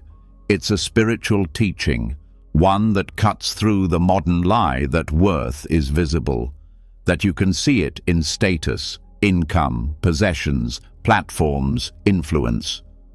But the Buddha had none of these, and still people followed him across deserts, not because he looked important, but because he was grounded. There's something deeply human about wanting to hold on to roles, titles, routines, objects, identity. It gives the mind a place to rest. But Buddhism invites you to rest without those things, to be still, not because your life is organized, but because your heart no longer needs to grasp. When the Buddha slept under trees, he showed the world that safety does not come from locks and walls. That shelter is not always a structure. It can be an inner steadiness, a trust in the unfolding, a peace that moves with you even in uncertain places. That is why so many of his teachings happened outdoors, in groves, in caves, in open fields, because the Dharma doesn't live in temples. It lives in presence. He didn't teach that poverty is holy. He taught that attachment is suffering. Whether you own much or little, the real question is, what owns you? The Buddha wasn't against having things. He was against being trapped by them. The robes he wore weren't symbolic. They were functional, loose, light, allowing movement, just like his mind, free to respond, free to adapt. In modern life, people are praised for accumulation. The more you have, the more successful you're seen to be. But accumulation often hides fear. Fear of being nobody, fear of being forgotten, fear of silence. That's why it's so powerful to remember the Buddha had no house, and yet he was at home wherever he went. This doesn't mean you must give everything away. It means your peace cannot depend on what you hold. The moment you need the car, the job, the image, the routine, the praise in order to feel safe, that's the moment they begin to own you. The Buddha let go so he could carry nothing but clarity. And clarity travels light. There's a story of a monk who brought a beautiful bowl to the Buddha, hoping it would please him. The Buddha thanked him, then gently placed it on the ground. A few minutes later, he accidentally stepped on it and cracked it. The monk gasped, but the Buddha simply smiled and said, "It was already broken." That's how he saw the world, not with fear, but with understanding. Nothing lasts, so why cling? The Buddha's emptiness wasn't cold or detached. It was luminous. It allowed him to connect more deeply, not less. Because he didn't need anything from others, he could truly see them. Because he wasn't defending an identity, he could listen without fear. That kind of freedom is rare, but it's possible, not by copying his life, but by following his insight. Clinging is subtle. It hides in attachment to praise, to routine, even to your own ideas about awakening. The Buddha let go of comfort, but also of ideology. He didn't tell people what to believe. He asked them to see for themselves. That's how deeply he trusted emptiness. He let even his own teachings be questioned. Sleeping under trees doesn't just mean rejecting materialism. It means surrendering the need to control life, letting the world change, letting the body age, letting the mind shift, letting others come and go without forcing connection. It means living in such deep harmony with reality that you no longer resist impermanence. You move with it. Some of the most awakened beings live simple lives. You might pass them on the street and never notice. They don't need to prove themselves. Their stillness speaks louder than any robe. Their kindness isn't broadcast. Their humility doesn't shrink them. It makes them expansive. They may not have followers or platforms, but the people who meet them feel seen, not impressed. That's what the Buddha's life teaches. Worth isn't in your appearance, not in your house, your voice, your plans. It's in how freely you can let go, in how gently you can meet change, in how little you need to be enough. He could have lived in gold halls. He chose the forest, not as punishment, but as proof. That peace doesn't come from comfort. It comes from release, from shedding the layers that were never you, from sitting on the earth, exposed, and still feeling whole. And this isn't about doing more. It's about carrying less story, less defense, less ambition. The Buddha didn't tell people to climb higher. He invited them to sit down, to stop seeking, to feel what's already present beneath the noise. Even now, centuries later, his teachings haven't aged, because truth doesn't expire. It doesn't need updating. The silence that held him as he lay beneath the trees is the same silence available to you now. It doesn't require perfect posture or perfect understanding. It only requires your presence. The worth that lived in the Buddha lives in you, not because you've earned it, but because it was never missing, even when you forget, even when you cling, even when you fall back into fear. It waits, quiet, whole, untouched. So when you feel unworthy, ask yourself, not what can I add, but what can I release? Not how can I fix myself, but what am I holding that no longer serves? The answers don't always come fast, but the questions open the gate. And now that the image of the Buddha resting under trees has settled, now that the truth has been felt in the quiet between possessions and the stillness beyond appearances, there's a deeper realization that begins to unfold, one that cuts through the core of modern identity, modern success, modern anxiety. It's the realization that being was never something to prove, and peace was never something to earn. Because Buddhist practice isn't a contest of progress, it's a path of returning. You don't work your way into worth, you uncover what was never lost. This is the Dhamma of undeserved peace. There's a trap so many fall into without realizing. It sounds like this: I'll rest when I've earned it. I'll be kind to myself after I improve. I'll feel good enough once I accomplish more. That voice doesn't shout, it whispers. It sits quietly behind your goals, your healing, even your spiritual practice, and it turns peace into a prize. But Buddhism calls that what it is: delusion. From the very beginning, the Buddha taught that liberation is not something given. It's not a transaction. It's not a carrot on a stick, handed to the deserving. Peace doesn't arrive after you've finally become good enough. Peace is what remains when you stop trying to earn your existence. In the West, worth is tied to effort. To value something is to work hard for it. To relax is a privilege you buy with productivity. But the Dhamma tells a different story. It tells you that your right to stillness was never tied to your performance, that your being was never something the universe demanded you prove. And this isn't laziness, it's not passivity. It's a radical reorientation of the mind, because when you stop striving to be enough, your actions become rooted in love instead of fear. You don't meditate to improve yourself. You meditate because stillness is already your nature. You don't practice generosity to be a good person. You practice it because kindness is how your true self breathes. The difference is subtle, but life-changing.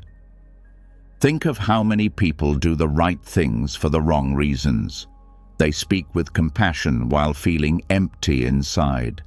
They pursue spirituality as if it were a job title. They treat self-improvement as a form of punishment. But the Buddha saw all of that as more craving. Craving for worth, craving for confirmation. And craving, no matter how noble it appears, leads to suffering. So he pointed to the middle way, not indulgence, not denial, just the path of enoughness, the path where you don't escape the world, but you stop trying to conquer it. You stop using effort to replace presence. And you begin to trust the simplest truth of all, that awareness, pure and still, is enough. There's a reason the Buddha called his teachings a return, not an ascent, not a climb, but a coming back, back to the breath, back to the body, back to the moment. Because what you're looking for isn't in the future. It's not hidden behind progress. It's resting beneath the layers of trying. Even the noble eightfold path, with all its wisdom, is not a ladder. It's a circle, a wheel. Something you walk again and again, not to become more valuable, but to remember your original wholeness. The path doesn't make you worthy. It reveals that you already are. But this is hard for the ego to accept. The ego is addicted to reward, to being the best, to hearing you've finally arrived. So it turns spirituality into a game. Who sits the longest? Who chants the best? Who understands emptiness first? But the Buddha didn't play that game. He sat beneath a tree and said, "Stop running." Not because there's nothing to do, but because doing is not the way to being. This is why Buddhism often feels paradoxical. It tells you to practice, but not to seek, to work, but not to strive, to let go even as you engage. But this paradox is not confusion. It's clarity. It breaks the idea that peace is a goalpost, that presence is a trophy. It frees you from the trap of spiritual achievement. And once that's seen, your whole relationship to effort changes. You no longer meditate to reach enlightenment. You meditate because sitting in your own breath is the most honest place to be. You no longer chase inner peace. You open to what's already still beneath the chase. And you begin to see that no matter how messy life is, there is a part of you that doesn't need fixing. This doesn't mean you stop growing. It means growth stops being punishment. It becomes play, exploration, curiosity. You study not to become smarter, but because learning is joyful. You heal not to make yourself acceptable, but because you're tired of carrying pain. You serve not to be validated, but because your hands are steady and your heart wants to give. The shift is subtle but profound. It's the difference between running toward a finish line and sitting in the grass with your eyes open. It's the difference between thinking peace is over there and realizing it was under your feet all along. Even the idea of undeserved peace begins to fade, because in Buddhism there is no one to deserve or undeserve. There is no fixed self receiving blessings. There is only awareness unfolding. And awareness, by nature, is peaceful until it forgets. The Dhamma doesn't ask, "Are you worthy?" It asks, "Are you present?" That's all. Because presence dissolves the whole question of worth. In presence there is no measuring stick, no standard, no spiritual scoreboard. There's only breath, body, sky, silence, and in that, you're not better, you're not worse, you're just here. And that's the secret. The reason peace feels so hard to reach is because the mind believes it must first become more, but being is not earned, it's remembered. Beneath the striving, beneath the self-improvement, beneath the guilt, there is stillness waiting. Not as a reward, but as a constant. Even in pain, it's there. Even in failure, even in heartbreak. That's what makes it powerful. Not that peace shows up when everything's perfect, but that it was already present, even when you were falling apart. This is why the Buddha never said, "Become extraordinary." He said, "Wake up." Because waking up isn't about rising above your life. It's about seeing it clearly, without filters, without needing it to be anything but what it is. And when that clarity arrives, even for a moment, you stop asking to be enough. You stop trying to fix every thought. You stop apologizing for existing. You just breathe. And in that breath, you are free. Not because you've earned it, but because you've remembered. So the next time you feel the itch to prove, to strive, to justify your peace, pause. Feel the breath, watch the sky, touch the silence that's holding everything. And know this, you're allowed to rest. You're allowed to feel calm, even if you didn't earn it today. You're allowed to stop. Because in the Dhamma, the most radical act is not effort, it's presence. The most revolutionary path is not climbing, it's returning. And the most sacred truth is this: you are already enough, not someday, not when you're healed, right now. And once the search for peace ends, not in reward, but in remembrance, something even quieter starts to rise from within. Not pride, not accomplishment, but reverence. A kind of gentle awe that doesn't look outward for approval or upward for blessing, but inward, towards something older than striving, deeper than success, untouched by fear. This next lesson is not about submission, but recognition, because when the mind truly bows, it does not bow to hierarchy. It bows to itself. And in that gesture, something sacred wakes up. Not because it was created, but because it was finally seen.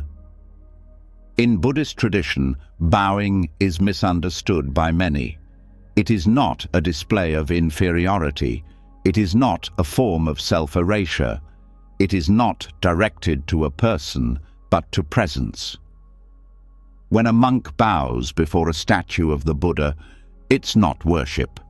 It's a reminder, a mirror, a way of saying, that which awakened in you can awaken in me. It's not about submission to someone else's greatness. It's about remembering your own. But that kind of bowing doesn't begin with hands pressed together or heads lowered. It begins in the mind. In the moment, the mind stops fighting itself, stops proving, stops criticizing, stops demanding that every flaw be erased before respect can be felt. Because the deepest act of reverence is not what you show others, It's how you sit with yourself when no one else is watching. There's a soft but powerful shift that happens when the mind learns to bow to itself. The harsh inner voice that used to push, blame, or belittle starts to quiet. The guilt that once drove every action starts to dissolve. Not because the self becomes perfect, but because the self is finally seen as already worthy. Not after improvement, but before it. The bow is not earned, it's remembered. In many monasteries, monks begin and end the day with prostrations, kneeling, touching their foreheads to the earth. It might look like surrender to authority, but what's really happening is far more intimate. It's a ritual of humility, not in the sense of lowering oneself, but of releasing the need to be above. It's a way of saying, I trust the ground, I trust this moment, I trust the awareness that sees both my light and shadow. This is what it means to bow inward, to not wait for perfection before offering kindness, to not demand achievement before allowing stillness. The mind that bows to itself is not narcissistic. It is free, because it no longer places value outside. It no longer waits for applause to feel real. Think of how long you've gone seeking approval from the world. Teachers, parents, lovers, strangers. And every time it came, it vanished quickly. No compliment lasted. No recognition stayed. But when reverence turns inward, something changes.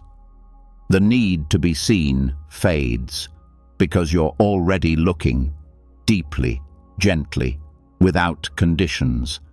This doesn't mean ego is being fed. It means ego is being put down, not crushed, not judged, just released.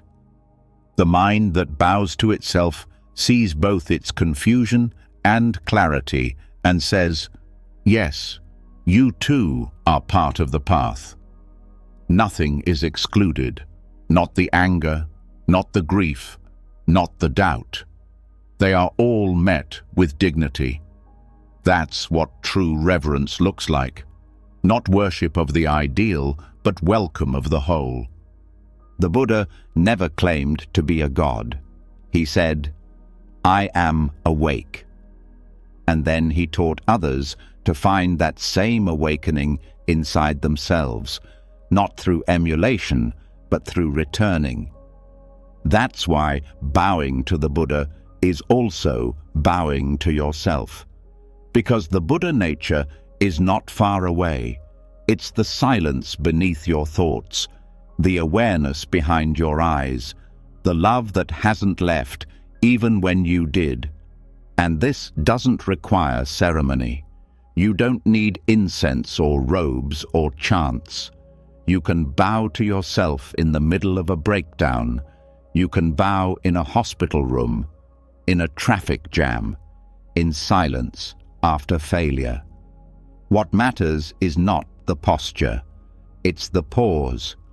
The moment you stop judging and start witnessing, that's the real bow. In Mahayana Buddhism, there's a teaching that every being has Buddha nature. Not might have, not will have. Has already, right now, even if they're lost, even if they're angry, even if they've forgotten. And this means that every moment you refuse to see your own worth, you are closing your eyes to that truth. Not because it disappeared, but because your mind did. To bow is to open your eyes again, to see the part of you that has never been stained, no matter what's happened, the part that was whole before the story began. And it's not hidden. It's not reserved for the few. It's closer than your breath. The only reason it feels distant is because the mind keeps moving, trying, proving. But the bow stops all of that. It says, "This is enough. I am enough. Now." Even if your life has been full of mistakes, even if shame has followed you like a shadow, even if you've spent years in noise and distraction, the bow is still there, waiting. The Buddha once said, "Just as the ocean has one taste, the taste of salt, so too does the Dhamma have one taste, the taste of freedom." That freedom is felt not when you rise above, but when you bow into what's already here. There's a great power in surrendering the need to be someone, to release the performance, to sit with your ordinary breath and see it as sacred. That's not weakness. That's not giving up. That's returning. That's reverence. And when the mind begins to bow to itself, compassion flows more easily. You stop being so hard on others.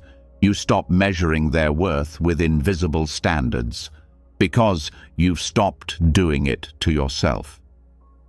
You begin to recognize the Buddha in every face, not as a metaphor, but as a lived truth. You start noticing how even strangers are struggling to feel worthy, how every angry word hides fear, how every harsh act hides a plea for belonging. And in seeing that, you stop needing to win. You stop needing to be right. You just want to be kind. That's the fruit of bowing, not submission, but connection. And this connection changes how you live. You stop chasing things that dim your light. You stop pretending to enjoy things that exhaust you. You speak less, but with more meaning. You move slower, but with more presence. You no longer chase being seen. You focus on seeing yourself, others, the moment. Bowing to yourself doesn't mean isolation. It means inclusion of every part, every mistake, every forgotten strength. You don't reject your humanity. You embrace it so fully that even the broken pieces shine. That's what the Buddha meant when he said that suffering ends not through avoidance, but through understanding. The bow is that understanding made real, made physical. It is the body saying, "I release," the breath saying, "I accept," the mind saying, "I am enough, even here." And when that happens, you don't rise stronger. You rise softer, wiser, more whole. And that wholeness is not an end point. It's a way of being, a way of moving through the world with dignity that doesn't need to be loud, a kind of quiet strength that holds space for all your contradictions without needing to fix them. So the next time the old voice returns, the one that demands more proof, more improvement, more perfection, stop. Don't argue. Just bow, inwardly, softly, as if touching the earth with your mind, as if placing your heart gently into your own hands. That is enough. And now that the mind has learned to bow, not to a throne, not to an ideal, but to the quiet presence within itself, what follows is not pride or praise. What follows is stillness, a stillness that does not demand to be filled, a presence that does not reach outward for confirmation. This is where the teaching deepens into something rare, a state that the world does not often recognize, but that Zen speaks of in metaphor, the cup that holds itself, wholeness without overflow, fullness without grasping, enough as it is. Most people are raised in a world that values overflowing productivity, overflowing generosity, overflowing attention. The more you give, the more you are praised. The more you pour out, the more you are celebrated. But rarely does anyone stop to ask, what happens to the cup when it is always pouring? What happens when your sense of worth is tied to how much you give away? Slowly, silently, the center collapses, and no one sees it because the pouring looks like love. But Zen invites a different image, a cup that holds itself, not because it is selfish, not because it is closed, but because it is balanced, aware, able to contain what is necessary without spilling it in every direction. This is not about isolation, it's about integrity, the ability to hold one's own energy, to remain undisturbed, not because you are detached, but because you are whole. Self-containment in Zen is not repression. It's not coldness. It's spacious awareness. It's the ability to be with your feelings without needing to bleed them onto others. It's the ability to listen without reacting, to care without collapsing, to give without being emptied. The cup that holds itself doesn't need to prove it has something to offer. It offers through presence. It doesn't overflow in search of validation. It rests in quiet usefulness. And when it gives from fullness, not from hunger. That's what makes it sustainable. That's what makes it real. In the Zen tradition, silence is often valued more than explanation, because silence is not lack. Silence is containment. It is the space where wisdom brews, where emotions can rise and settle without being projected. A Zen master once said, "The quieter you become, the more you can hear." But what's also true is, the quieter you become, the more you can hold without spilling. To be a cup that holds itself means you no longer seek others to complete you. You love, but not to be filled. You serve, but not to be seen. You speak, but not to dominate. Your presence is not conditional. It is grounded, steady, enough.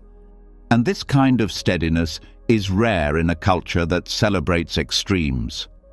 Loud emotions, grand gestures, public healing. But Zen is not impressed by how much you reveal. Zen is impressed by how deeply you know what you do not need to express. This is not secrecy, it is sacredness, the understanding that not everything must be given away to be real.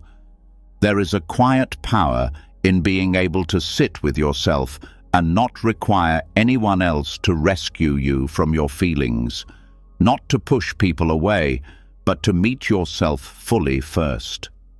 Most suffering comes from overflow, from leaking energy into every space, from offering your center before it has formed. But when you become the cup that holds itself, you no longer leak. You contain, you choose, you respond. This doesn't mean you become rigid. A cup is not a prison. It is a shape, a boundary. It welcomes what is poured into it, but it does not surrender its form. In the same way, the self that has learned to contain its own energy welcomes experience, welcomes love, welcomes joy, but is not defined by them. It does not spill just because something touches its surface. Zen practice is filled with rituals that teach this containment: mindful walking, silent sitting, serving tea. Each action is a vessel, a way to channel attention. And the purpose is not perfection. The purpose is presence. You are not being polished, you are being anchored, so that you may hold what life gives you without needing to rush toward or run away. The cup that holds itself is not immune to pain. It feels fully. but it does not collapse. It allows grief to fill it. Then release. It allows joy to enter. Then pass. It does not try to grasp. It does not try to hoard. It holds, with clarity, with breath. And this kind of self-containment creates freedom, because you are no longer dependent on others to regulate you. You are no longer at the mercy of praise or rejection. You don't need to be reassured every time you act. You don't need to leak your insecurity into every room. You know where you end. You know what you carry. And that knowledge gives you space to listen, space to serve, space to exist without fear of disappearing. This is why Zen monks bow to their bowls, why they fold their robes with care. Not out of ritual obsession, but because everything that holds deserves reverence, including the self, especially the self. Because when the self becomes a steady vessel, everything it touches becomes steadier too. A person who contains themselves doesn't rush to interrupt. They do not dominate conversations. They do not make their sadness louder than the room. They make space. And in that space, others begin to relax. Because there is no pressure to perform, no urgency to react, just presence, just quiet permission to be. In this way, containment becomes a gift, not a wall, a gift. You are saying, "You are safe with me, because I am not spilling onto you. I am not using you to fix my chaos. I am meeting you from wholeness." That is intimacy at its highest form, not fusion, but respectful union, not control, but communion. And all of this begins not in practice, but in recognition. The moment you see that you do not need to chase overflow to prove your worth, you begin to soften. You stop over-explaining. You stop trying to be impressive. You stop rescuing everyone so you feel important. You just rest in yourself. And let that be enough. The cup that holds itself is not afraid to say no, not from defense, but from clarity. It knows when to give and when to wait. It doesn't apologize for resting. It doesn't perform exhaustion as virtue. It simply lives from center. And when the time comes to pour, it pours cleanly, with direction, with choice. You may still feel pulled to spill, to offer more than you have, to speak more than you mean. That's human. But now you know. You know there's another way, a way of being full and still, a way of holding your presence like water that doesn't need to flood in order to feel real. And once you taste that way of being, you begin to trust it. You no longer need to show your heart to prove you have one. You no longer need to weep loudly to be heard. You can sit quietly in your own presence, and the world begins to feel more bearable. Not because it changed, but because you did. This is why the cup that holds itself is not cold, it is not distant, it is not closed.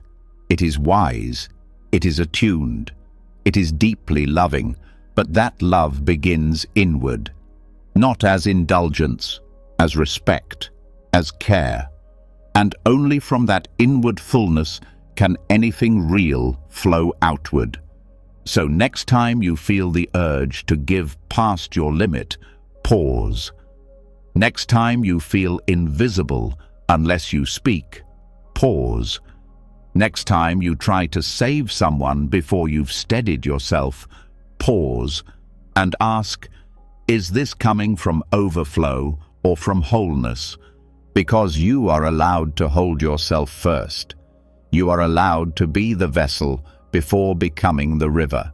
That is not selfishness. that is sanity, that is peace. And once the cup holds itself, once presence no longer spills in search of approval or overflows from a fear of being unseen, a deeper silence settles in. Not emptiness, but clarity.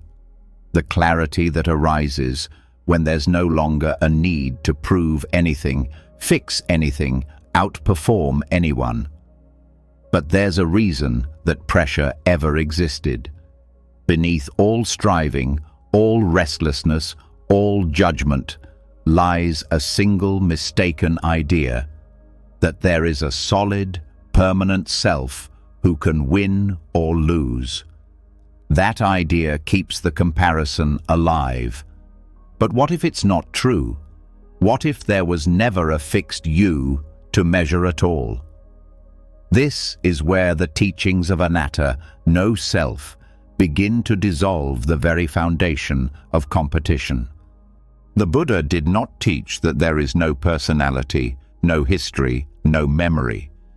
He taught that what people call a self is not a thing, it's a process. A river of sensations, thoughts, emotions, beliefs, perceptions, always changing, never the same. The idea of a fixed identity is an illusion the mind clings to because it craves control. But Buddhism shows that this craving causes suffering. Because once you believe there's a static you, then every success becomes personal. Every failure becomes personal. Every difference becomes a reason to feel more or less than someone else. And that creates the mental prison of comparison. You are not the same person you were 10 years ago, or 1 year ago, or yesterday. Your opinions changed, your memories shifted, your body renewed itself. Even your face has aged and transformed. So who exactly is this you being measured? Who is it that is not enough? Anatta is not a philosophy meant to confuse. It's a key. It's a reminder that identity is a habit, not a truth. It's a mask that gets mistaken for a face. The mind builds an image and then spends years trying to protect it. But once you see that there's no fixed thing to protect, everything softens. You stop defending the self because there is no one to defend. You stop comparing the self because there is no one to compete with. Think of how comparison works. Someone else is more beautiful, more successful, more wise. So what? If the self is not fixed, then who is the you that is falling short? It's not the real you. It's a mental image, a temporary sketch, and that sketch changes every time the light shifts. So the moment you stop believing it, you stop suffering. The ego, however, hates this. The ego wants to exist as something solid, something better, something justified. It survives by comparison. It says, "You're better than them," and it grows. It says, "You're worse than them," and it still grows. Whether inflated or crushed, it feeds off measurement. But when the mind truly understands anatta, the ego starves, because there's no one left to measure.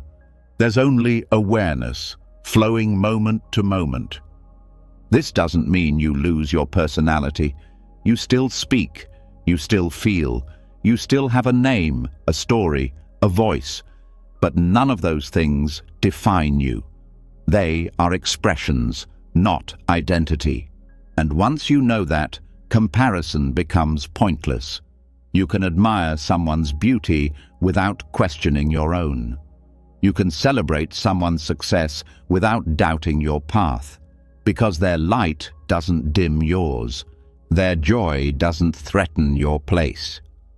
Without a fixed self, life becomes more like music.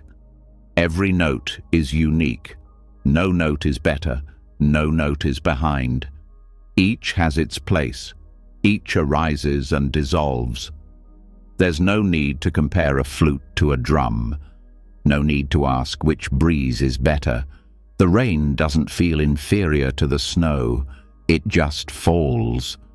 And you too can live that way if you stop believing that you are a thing. When you drop the idea of a solid self, something else arises: freedom.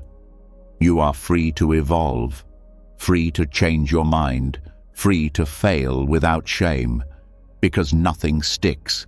There's no core that's been damaged, just movement, just learning. Even jealousy begins to fade, not through suppression, but through insight. Jealousy only exists when there's a belief that someone else's joy means something about your lack. But once the self is no longer a measuring stick, other people's happiness becomes light. You absorb it instead of resisting it. You bless it instead of envying it. In meditation, this becomes clear. You sit, thoughts come, memories pass, a wave of emotion rises and falls, and through it all there is awareness, watching, breathing, holding. That awareness is not a person. It has no gender, no job, no social status. It's not jealous, it's not proud. It just sees, and that seeing is who you really are. When the Buddha spoke of liberation, he wasn't talking about becoming a better version of yourself. He was talking about releasing the illusion that there is a self to improve. That's why he smiled. Because the moment you stop gripping identity, you stop drowning in comparison. You don't need to outshine anyone. You just need to see clearly. And this clarity changes everything. You start moving through the world with less urgency. You speak more honestly because you're not protecting a mask. You listen more deeply because you're not busy positioning yourself. You no longer think in terms of me versus them. It becomes we, not as a concept, but as a felt experience. The same awareness that sees through your eyes is seeing through theirs. This is why the great Zen masters spoke in riddles, because the truth is not grasped with logic. It is felt in silence. It is known in the pause. When the story of me pauses, even for a second, the world feels whole again, not perfect, whole, because it was never missing you. It was waiting for you to stop pretending to be separate. So what happens when you stop comparing? You stop striving to be something else. You start meeting yourself here, not as an achievement, as a presence. You begin to trust your own timing, your own unfolding, and you start seeing others not as competition, but as mirrors, teachers, allies on the path. The end of comparison does not mean you lose drive. It means your drive becomes clean. You are no longer running from shame. You are walking with purpose. You are no longer seeking applause. You are moving from alignment. The hunger fades. The desperation fades. What's left is stillness in motion. And that stillness allows you to be gentle with others, with yourself, because now there is nothing to defend, no self to glorify or shame, just awareness moving through a form for a while. And when this form dissolves, that awareness remains. Not your job, not your reputation, not your achievements, only presence. You don't need to be the best. You don't need to fix yourself before you can rest. You don't need to outshine, outperform, or outlast. There is no scoreboard, no gold star waiting for you at the end. There is only now. There is only awareness. And there is only one question: can you meet yourself without a mask? Because once that mask drops, so does the pressure. So does the fear, so does the need to win. You no longer stand in the race. You stand in the field, watching the wind move the grass, feeling the sunlight on your skin, breathing, alive, enough. And now that the need to compare has vanished, now that there is no solid self left to measure, to win or to lose, what remains is not emptiness, but readiness. A kind of quiet readiness that doesn't seek instruction, doesn't beg for permission, doesn't wait for someone else to tell it what it is. Because the truth is, what you've been seeking was never outside you. The wisdom you thought would arrive from somewhere else has always been flickering within. This is where the next truth shines, the candle that lit itself. Because the match was always in your hand, the wick was always dry. All it needed was your stillness to strike. In Buddhist teachings, the idea that someone else must give you the truth is gently but completely overturned. The Buddha did not say, "I will save you." He said, "Be a lamp unto yourself." He did not offer himself as a savior, but as a reminder, because awakening isn't handed to you. It's uncovered from inside. And that uncovering, that subtle ignition, is something every person carries. There is a common misconception that wisdom must come from outside, that only books, teachers, or perfect conditions can grant it. But the most transformative moments in life rarely arrive that way. They appear in the silence between thoughts, in the stillness of grief, in the breath after surrender. You don't learn them, you remember them, and what you remember, you already are. This is self-arising wisdom, not knowledge picked up and stored, but insight that emerges from direct contact with what is. It doesn't need to be taught. It needs to be recognized, and recognition happens when the noise stops, when the identity quiets, when the grasping pauses, and what's left is clarity without source. The candle that lights itself doesn't need an outside flame. It needs friction. It needs presence. It needs that moment of truth when all your rehearsed answers fall apart, and what's left is your own knowing. Not inherited, not borrowed, yours. That is what the Dhamma points to. Not blind belief, not dependence, but the capacity within each being to see clearly.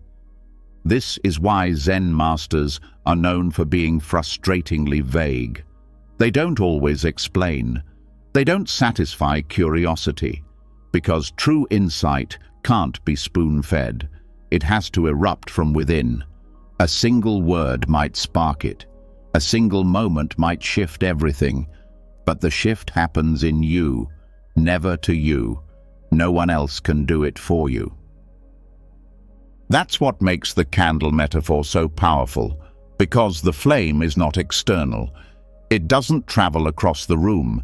It ignites from contact, from readiness, from silence deep enough to feel heat in the center of your chest. You don't need to wait for life to bring you a torch. You already carry fire. Self-arising wisdom doesn't come through force. It comes through ripening. The way a fruit falls only when it's ready. The way a flower opens without effort. You don't need to crack yourself open. You need to trust that clarity will come, not as a thunderclap, but as a quiet knowing that no longer trembles. Think of a time you suddenly understood something, not because someone told you, but because something shifted inside. A pain that finally made sense. A habit that suddenly felt false. A truth that didn't arrive, but emerged. That was the candle lighting itself. You didn't invent the wisdom. You discovered it was already glowing beneath the noise. This changes everything, because now you don't need to chase wisdom from gurus or philosophies. You can listen to them, yes, but not as replacements for your own insight, as reminders, as friends holding mirrors. But the flame is yours, always was, always will be. Even the Buddha's own teachings were given with a warning. Don't believe this because I say it. Test it, live it, find out for yourself.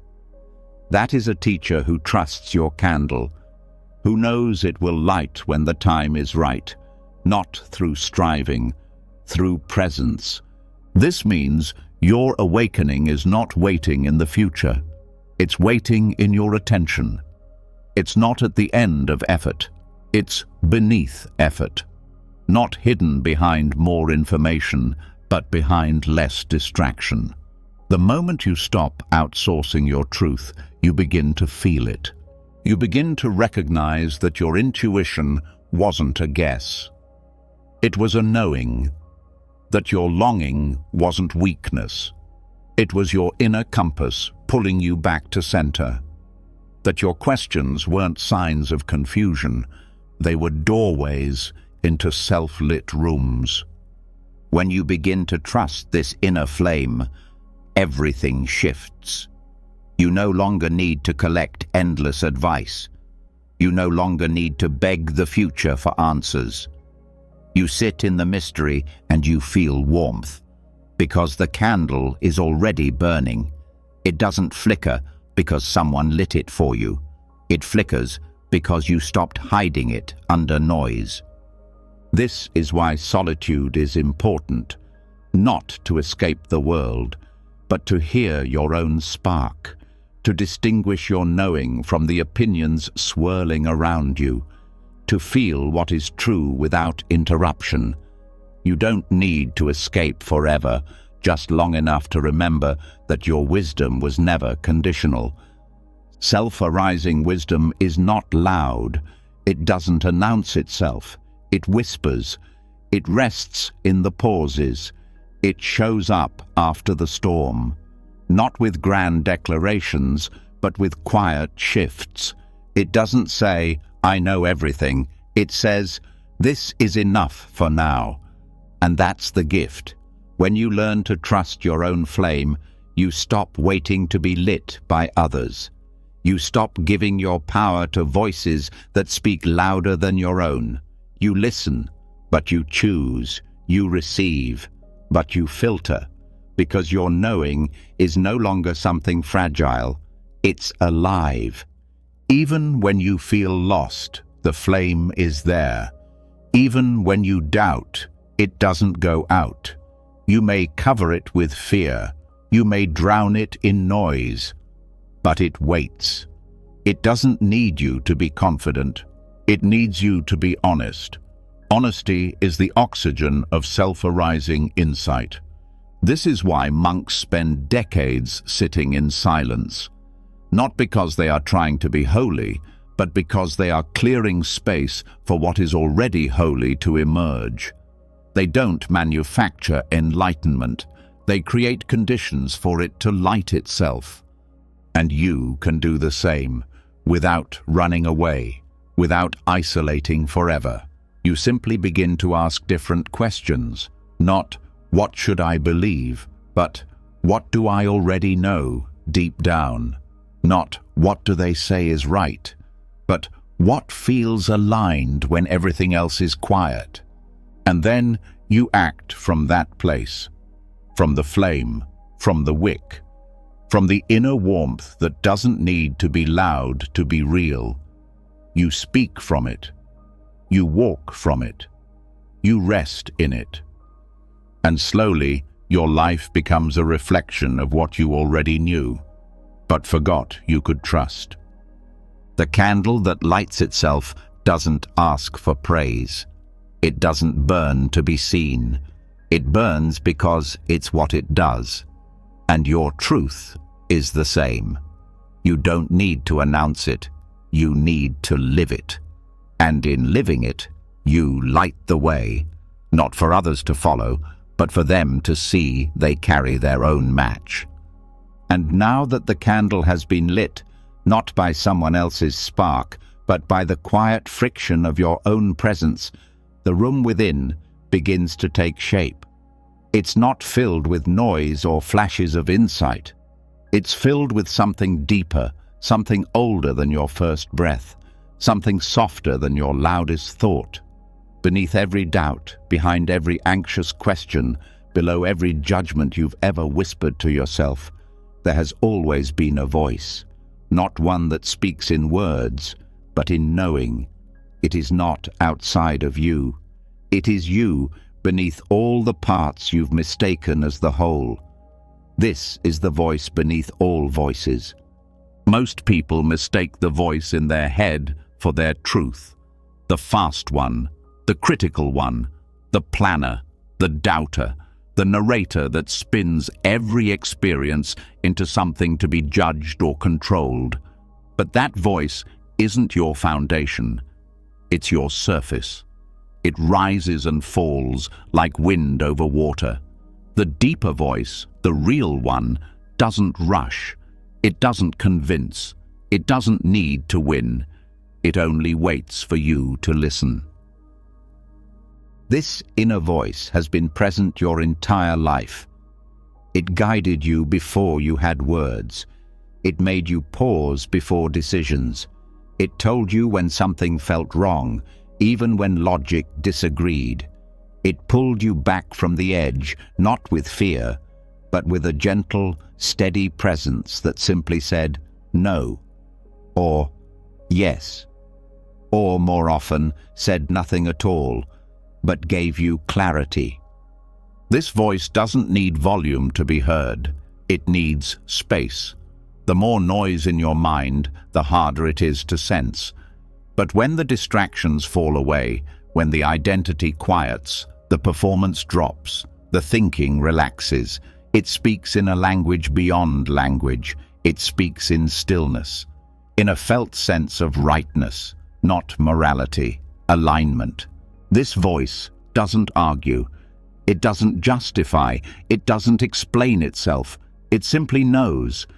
And that knowing isn't based on analysis. It's based on awareness. The part of you that sees clearly without needing a reason. It's what Buddhists call prajna, wisdom that arises not from books or theories, but from direct contact with truth. To hear this voice is to begin trusting yourself again. Not the self that's trying to be better or smarter or healed. The self beneath that. The self that was never missing. Most people think trust comes from proof, but the voice beneath all voices teaches that trust comes from presence.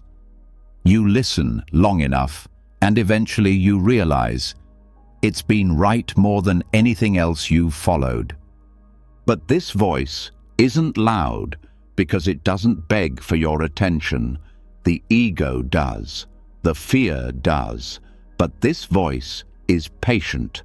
It doesn't panic. It waits for you to be still enough to feel it. It waits for you to stop thinking you need to earn clarity. Then it shows you that clarity was always underneath the confusion, not in opposition to it, but holding it. That's the paradox. The voice beneath all voices doesn't remove your thoughts. It holds them. It doesn't silence your doubts. It allows them to rise without being shaken. It doesn't fight the ego. It simply watches it pass, like weather.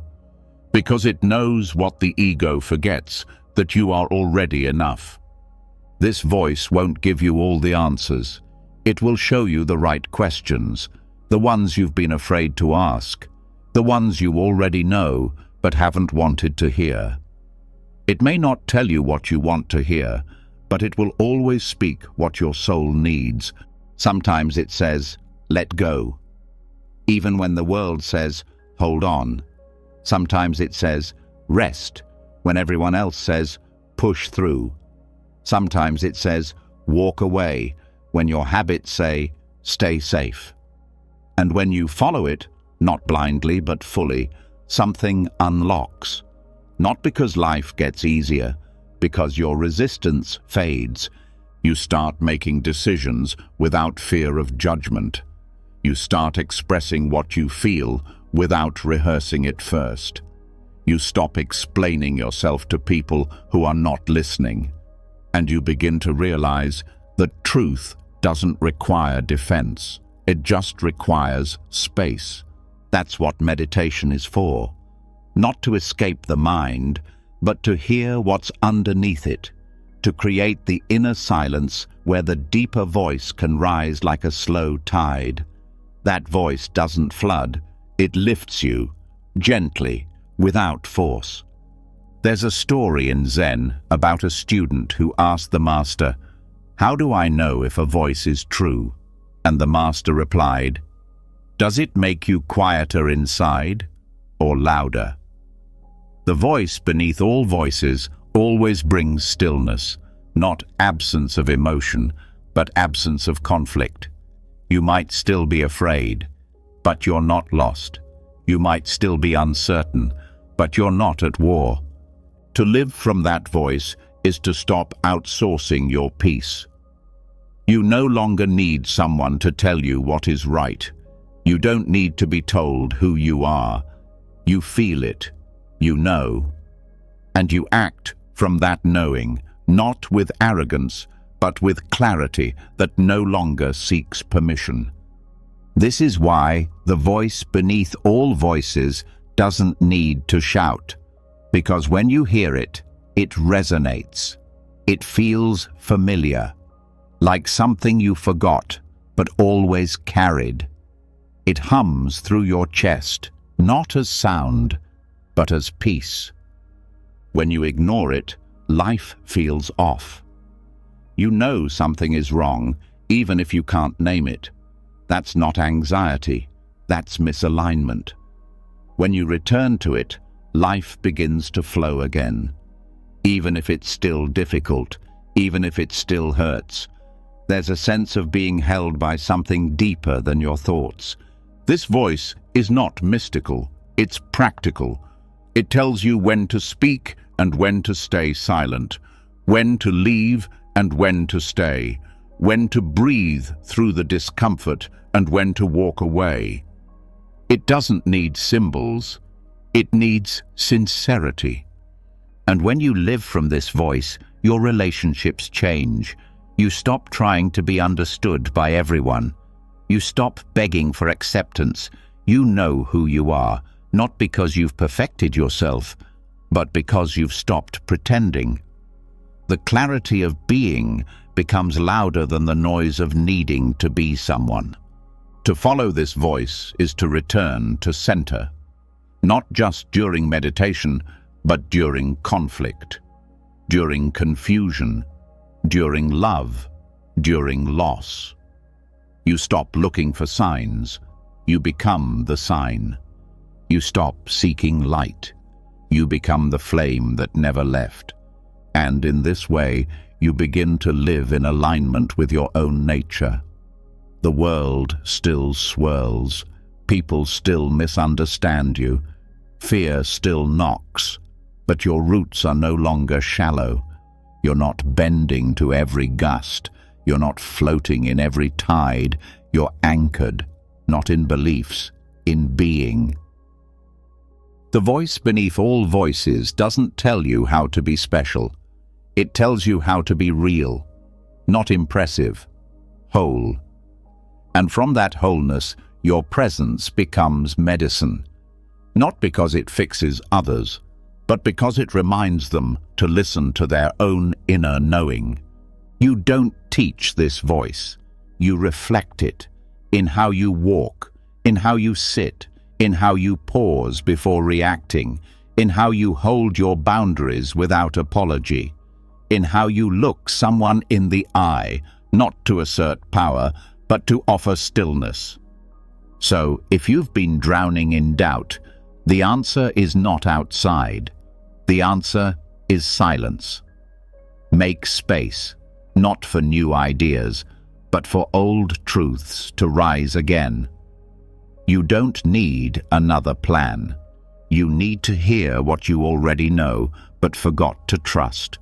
And now that the voice beneath all voices has been heard, now that stillness has become more than silence, but a signal of your own inner wisdom, what begins to rise next is not something that asks to be seen, but something that quietly acts without needing to be noticed. Because the deepest sign that you know you are enough isn't how loudly you speak it or how often others confirm it. It's how gently you give without expecting anything in return. This is the kindness that doesn't need a witness. And it may be the truest proof that you've returned to your real self. In the world most people live in, kindness often becomes currency. It's praised, shared, and sometimes performed, not always with bad intention, but often with the subtle hope of recognition. To be thanked, to be seen as good, to be confirmed as worthy. But Buddhist thought moves in another direction. It asks, what if the purest kindness is the one no one claps for? And what happens when you do good without needing to be good in the eyes of others? The answer is both freeing and powerful. Because when kindness no longer relies on applause, it becomes limitless. You're no longer serving to strengthen an identity. You're serving because something inside you overflows.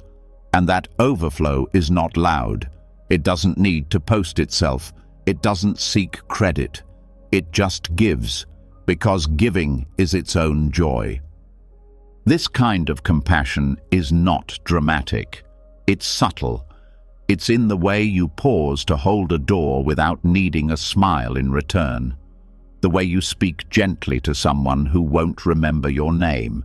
The way you pick up something dropped on the sidewalk when no one's watching. These small private acts aren't small at all. They are evidence that your being is no longer trying to be proven. It is simply expressing itself. Buddhism teaches that metta, loving kindness, is not dependent on outcome. It doesn't change based on who receives it. You don't give it only to those who are grateful or those who deserve it by some mental scorecard. You give it because it's your nature, like a tree offering shade, whether the person beneath it thanks it or not. The shade is not performance, it's function, it's truth. When you begin to live in this way, something inside shifts. You stop keeping score. You stop needing the world to validate your goodness. You stop replaying moments in your mind, wondering if you looked generous enough. And in that stillness, a deeper satisfaction rises, one that doesn't come from being seen as kind, but from knowing that your kindness was real. This doesn't mean you avoid praise or push it away. It means you no longer depend on it. Praise becomes a breeze, not a fuel source.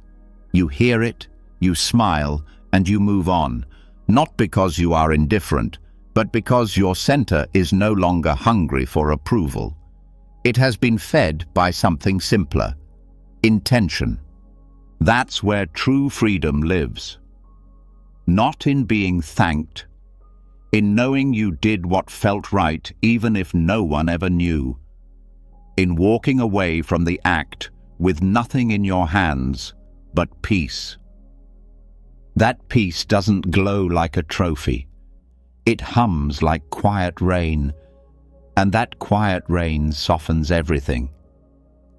There's a Zen saying, when the compassion in your heart spills over, let it touch the ground, not the stage, not the crowd, the ground, because the earth receives everything without needing to name it. That's what kindness becomes when it no longer asks for attention. It becomes nourishment. This is why some of the most generous people are invisible. They give without announcing, they support without being credited, and their energy feels like safety, not because it lifts you up in front of others, but because it reminds you that care is still real in a world that often forgets. The moment you realize that kindness is not something you have to prove, you also stop withholding it when it's not acknowledged. Your compassion becomes constant, not because people deserve it, but because you've remembered that your value doesn't rise and fall based on how others respond to your actions. It's easy to be kind when people are watching, harder when no one is. But the kindness that requires a witness is still tethered to identity, and identity is fragile. The moment it isn't validated, it retreats. But the kindness that rises from presence doesn't need a reason. It is reason. It is proof that the voice beneath all voices has settled into your bones. Buddhist monks often speak of dana, generosity, as one of the foundations of spiritual life. But they never said it must be visible. The giving is the path, not the recognition. And the more invisible the act, the more ego dissolves. That's why sweeping the floor in silence, or tending to the sick with no thanks, or offering a meal to someone who never looks you in the eye, these are not lesser forms of service. They are the purest. This doesn't mean you never speak of your actions, but when you do, it's not from ego, it's from sharing the light. When the heart is full, it glows, but it doesn't ask to be photographed. It just burns.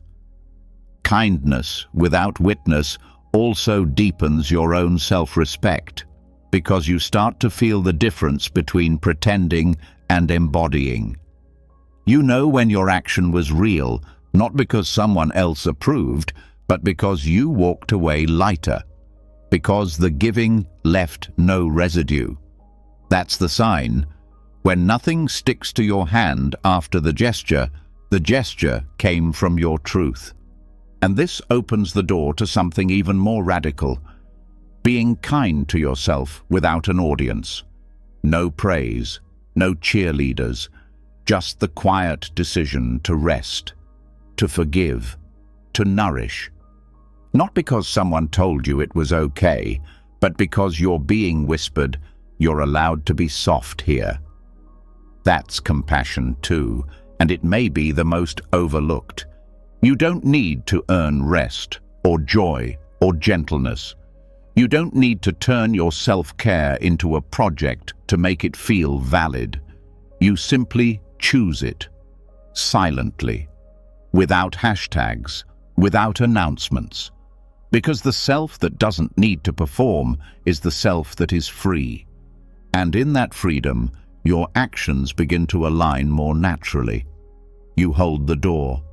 You let someone go first. You text someone who's struggling. Not because you're building an image, but because that's what peace does.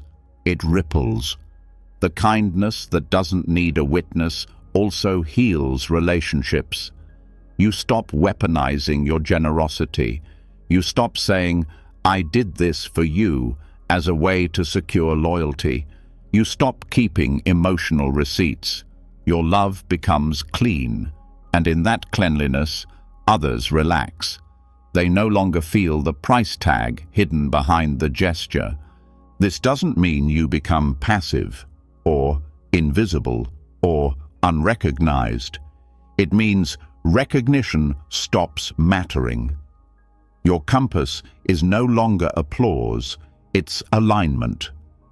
You sleep better, not because you were seen, but because you were sincere. And this is the ultimate return, not to being the best, but to being real, to doing good because it's your nature, to giving because it feels like breathing, to helping because suffering hurts, whether or not anyone notices your hand. This kind of kindness cannot be taken from you, because it doesn't belong to your ego. It belongs to your being, and the more you live from it, the more peaceful your presence becomes, not loud, but grounding, not flashy, but undeniable. You stop chasing proof that you're enough. You know it, because only someone who knows they are whole can give without needing to be thanked. And only someone who trusts their own goodness can walk away without needing a mirror to reflect it. So, if no one saw your kindness today, that doesn't mean it didn't matter. It may have mattered more, because kindness without a witness is the sign of a soul that's no longer trying to be valuable. It simply is. And now that kindness has returned to its natural place, quiet, unforced, needing no audience, the heart begins to soften in a different way. Not from the warmth of giving, but from the absence of needing. Not because it is full of more, but because it has stopped grasping. There's a rare and sacred truth that begins to show itself here. It is not fulfillment that proves you are enough. It is the stillness between cravings.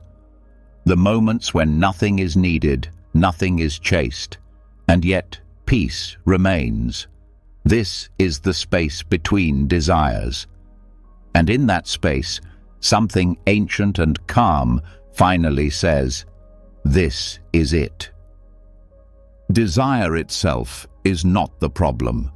In Buddhism, craving is what binds, not the simple wish to feel, to grow, to connect. But even deeper than craving is the emptiness that follows it.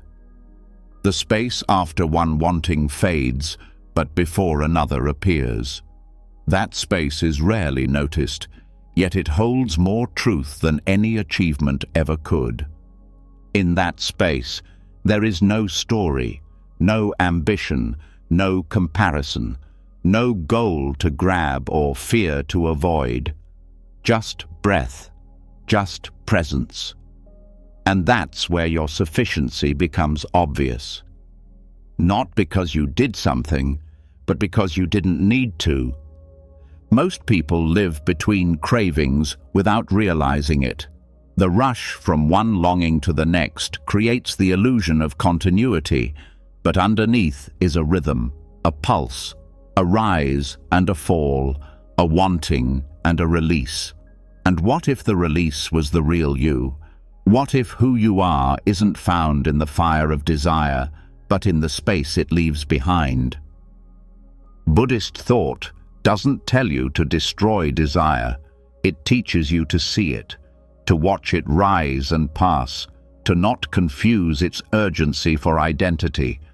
And in doing so, it reveals the space that was always there, the awareness that doesn't want or wait, the you that was never incomplete. That's why monks renounce certain pleasures, not because joy is bad, but because they are listening for the silence beneath longing. And in that silence, they find a different kind of joy, one that doesn't surge, one that doesn't crash, one that simply is. This spaciousness isn't empty in a hollow way. It is empty in the way the sky is, capable of holding anything, yet not shaped by what passes through it. When desire disappears, even for a breath, you meet the part of yourself that is not chasing, not proving, just watching. And that watcher is not neutral. It is compassionate. It is alive. It knows when something is worth pursuing, not because it will complete you, but because it resonates with your deepest peace. That's how you begin to act without attachment, to desire without being enslaved. Because what you learn in the space between desires is that peace is not the result of satisfaction. It is the condition of being unhooked. When you are not pulled forward or pushed back, you are free. And that freedom is not flashy. It's not a high. It's a grounded, clear, unshakable yes to life. This space teaches you that you are not your hunger. You are not your dream. You are not even the fulfillment of it. You are what watches the cycle and knows it for what it is: impermanent, beautiful, harmless, when not mistaken for identity. In daily life, this spaciousness shows up in the pause before reaction, in the breath before consumption, in the second you step outside to feel the air instead of scrolling for distraction. These aren't minor acts, they are doorways. Desperation cannot survive in this space, not because your circumstances are perfect, but because your relationship to them has changed. You no longer reach to be real. You rest, you breathe, you listen. You say, "Let's see what arises next," without anxiety. And when desire returns, as it will, you greet it not with guilt or fear, but with curiosity. What does this want from me? What is it promising? Do I need it, or am I afraid of not having it? And sometimes you let it pass, not because you're denying yourself, but because you've remembered that your being is not built on desire. It is revealed in its absence. That's why this teaching is not about renouncing the world. It's about re-seeing your place in it. You are not a creature of endless appetite. You are not broken until the next thing is reached. You are the space that can hold every longing without drowning in it. This truth doesn't mean you stop pursuing joy. It means you pursue from sufficiency, from already being enough. You don't eat to feel whole. You eat because the moment deserves celebration. You don't love to feel valuable. You love because your nature is connection. This changes your energy. People feel the difference. You're no longer taking from life. You're meeting it. You're no longer climbing over yourself to reach the next peak. You're walking the path, knowing that each step is whole. That doesn't mean life is always gentle, but it means you are. Desire will still whisper. That's fine. It's not an enemy. It's a visitor. It only becomes dangerous when it lives in your house. But when it knocks and leaves, you remain. And what remains is peace, not as a trophy, but as your default. Think about it. You've had moments watching a sunset, holding someone's hand, breathing after a long day, where there was no future, no next thing, no narrative, just being.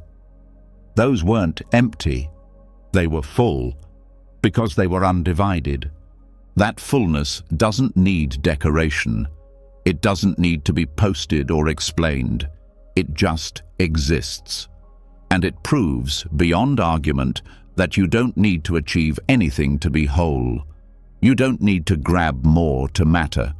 You may forget this. That's okay. The spaciousness doesn't disappear. It just waits. Every breath is a chance to return.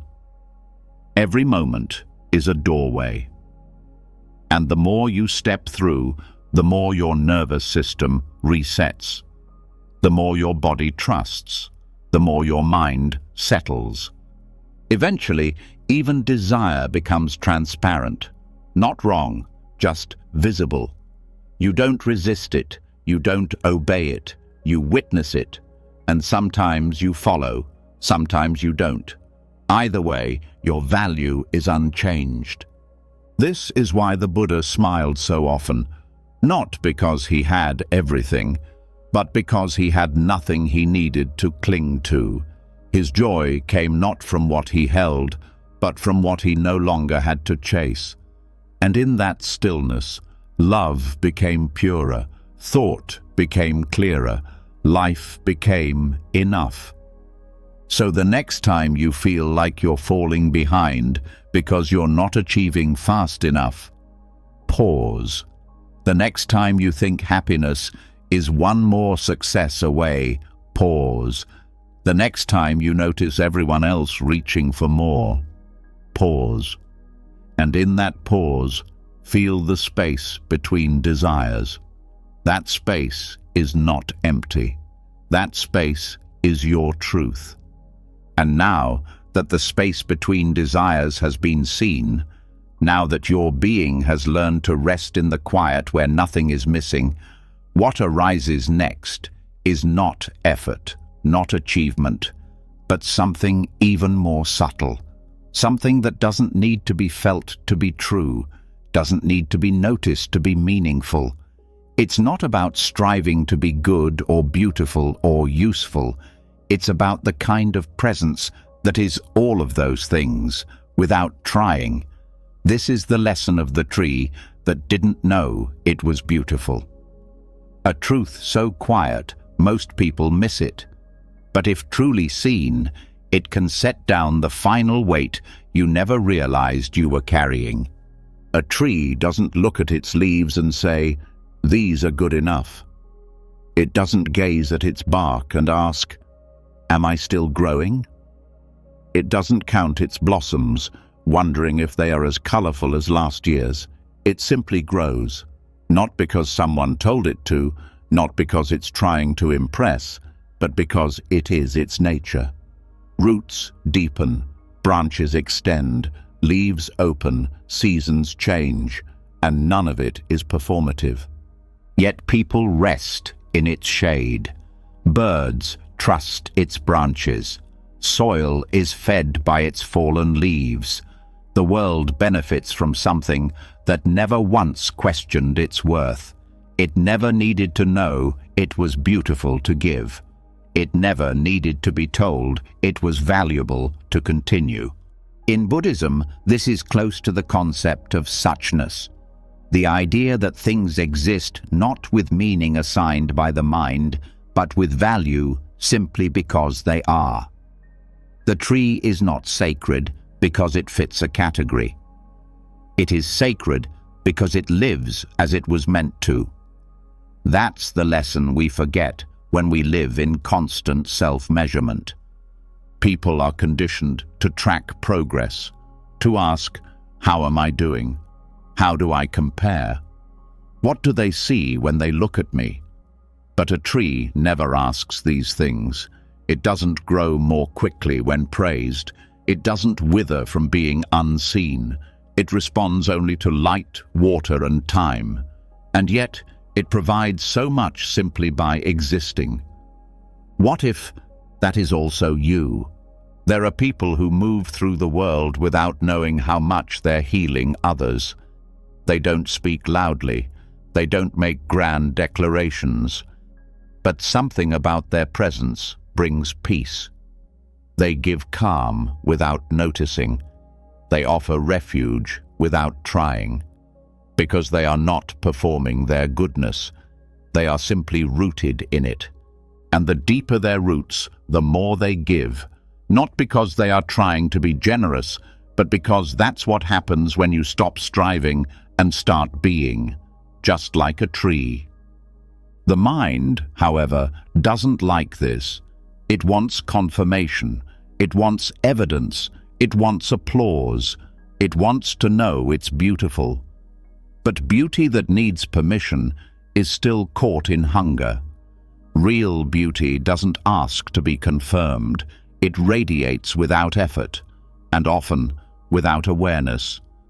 This is why the wisest people often appear ordinary. They are not trying to shine. They are just not hiding.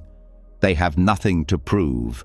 So their energy becomes gentle, wide, grounding, like the shade of a great tree, cool, unnoticed, but unmistakably needed.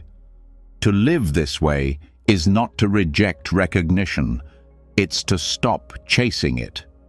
If it comes, fine. If not, still fine. Your roots do not grow deeper from compliments. They grow from silence, from stillness, from consistency, from staying through the seasons, even when no one is watching. This is how self-worth transforms, not by building a stronger identity, but by dissolving the idea that you need to be aware of your value in order to have it. You don't. The tree never will, and it is no less complete. Your actions may never be praised. Your words may not go viral. Your efforts may be overlooked. But if they came from sincerity, they shaped the world in ways you may never see. That's not emptiness. That's freedom. Because the deepest gifts are often invisible. You don't see the root systems that keep forests alive. You don't see the silent photosynthesis feeding the air, but they're happening, and without them, nothing thrives. When you begin to trust that your worth doesn't need to be witnessed to be real, you stop anxiously tracking your growth. You let go of needing to be told you're improving. You stop asking the mirror to give you permission to rest. Instead, you begin living more like the tree. You grow where you are. You respond to the light. You stay through winters. You give without knowing who receives. And slowly, that becomes enough. This kind of enoughness is rare. Because it doesn't scream, it doesn't insist, it doesn't make a brand out of itself, but it is unmistakable. People feel it when they're near you. They feel your calm, your groundedness, your absence of self-performance. And even if they can't explain it, they trust it. You don't have to convince anyone of your worth when your presence is sincere. That sincerity is the quiet proof, not through words, through energy, through steadiness, through the way you keep showing up, not to be admired, but to offer shade, fruit, air. The ego may still whisper. It may say, "What's the point if no one sees?" But that's not your true voice. That's the hunger you inherited from a culture obsessed with attention. The real voice is quieter. It says, stay rooted, keep growing, give what you are. And when you live that way long enough, you begin to relax. You begin to trust the unfolding. You begin to smile without reason. Not because life got easier, but because you stopped needing it to admire you back. You stop wondering if your beauty is visible. You start knowing that your presence is the beauty. Not flashy, not temporary, just enduring. And even when storms come, you don't panic. You sway, you bend, you lose a few leaves, but your trunk holds. Because it was never grown for applause. It was grown for truth. This way of being isn't taught much. It's too quiet for that. But it is remembered in the presence of those who live it. You felt it before, in someone who didn't rush to speak, didn't need to prove, didn't grasp for your approval. You may not remember what they said, but you remember how you felt near them. That's the root. That's what remains. So, if you ever doubt your value again, pause. Don't reach. Don't plead. Just stay. Just breathe. Let your roots speak. Let your stillness become your message. The tree doesn't bloom more beautifully because it knows it's being watched. It blooms because it's time. And its time comes whether anyone's looking or not. And now that the lesson of the tree has taken root, now that being without striving, giving without knowing, and blooming without the need for validation have become part of your understanding, the ground beneath all of it begins to show its deeper nature. Not as something solid to cling to, but as something vast to trust. What lies beneath the branches, beneath the stillness, beneath even the self that witnessed it all, is not a void to be feared, but a presence that needs no name. This is the emptiness that felt full, not a loss, but a liberation, not absence, but everything, held without ownership. In Mahayana Buddhism, the word Shunyata is often translated as emptiness. But it's not the cold emptiness of despair. It is not a rejection of life. It is not nothingness. It is the emptiness of false identity, the emptiness of ego, the emptiness of needing to be a fixed thing in a changing world. And when that kind of emptiness is truly seen, what rises is not hollowness, but peace. Most people fear the idea of being empty because they confuse it with being erased. But Shunyata doesn't erase. It reveals. It strips away what was never really there. The clinging, the identity, the desperate attempt to define yourself in a world that refuses to hold still. Emptiness says, you don't need to be anyone, because you already are part of everything. This is not philosophy. It's freedom. When the idea of me starts to dissolve, suffering follows, not because pain vanishes, but because the one who thought they were trapped in it begins to disappear. And in its place, something quiet and luminous appears, a presence that no longer needs protection, a heart that no longer needs to perform. This is fullness without ego, the kind of richness that doesn't belong to anyone, the kind of aliveness that doesn't scream for attention. Like a clear sky, it holds everything but clings to nothing.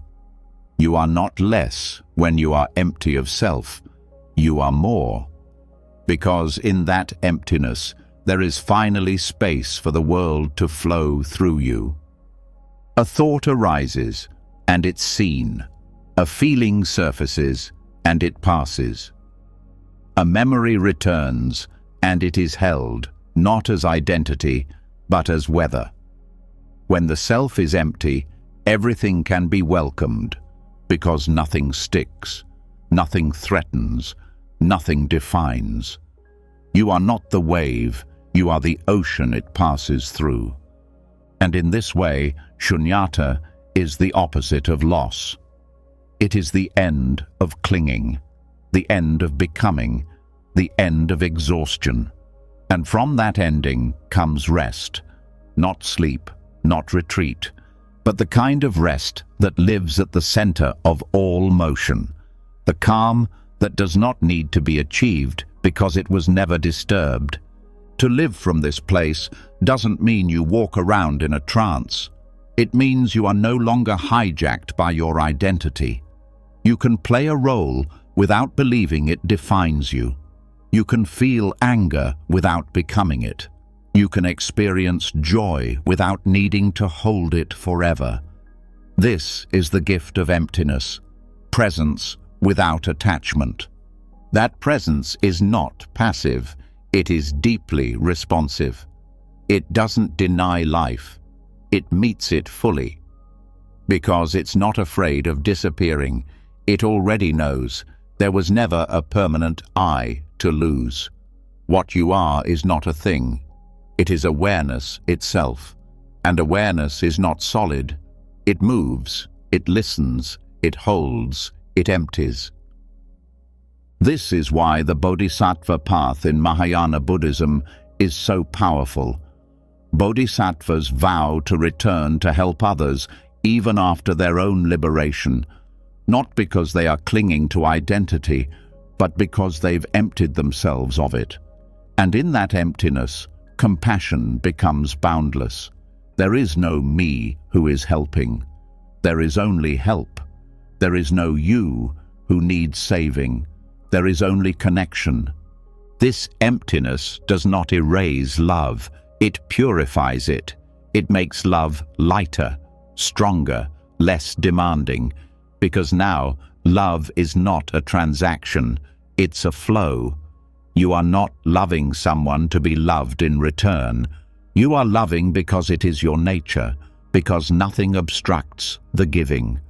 When self is emptied, what remains is capacity. You find you can sit with pain without rushing to solve it. You can be misunderstood without needing to defend. You can face uncertainty without needing a story to hold it together. This is not apathy.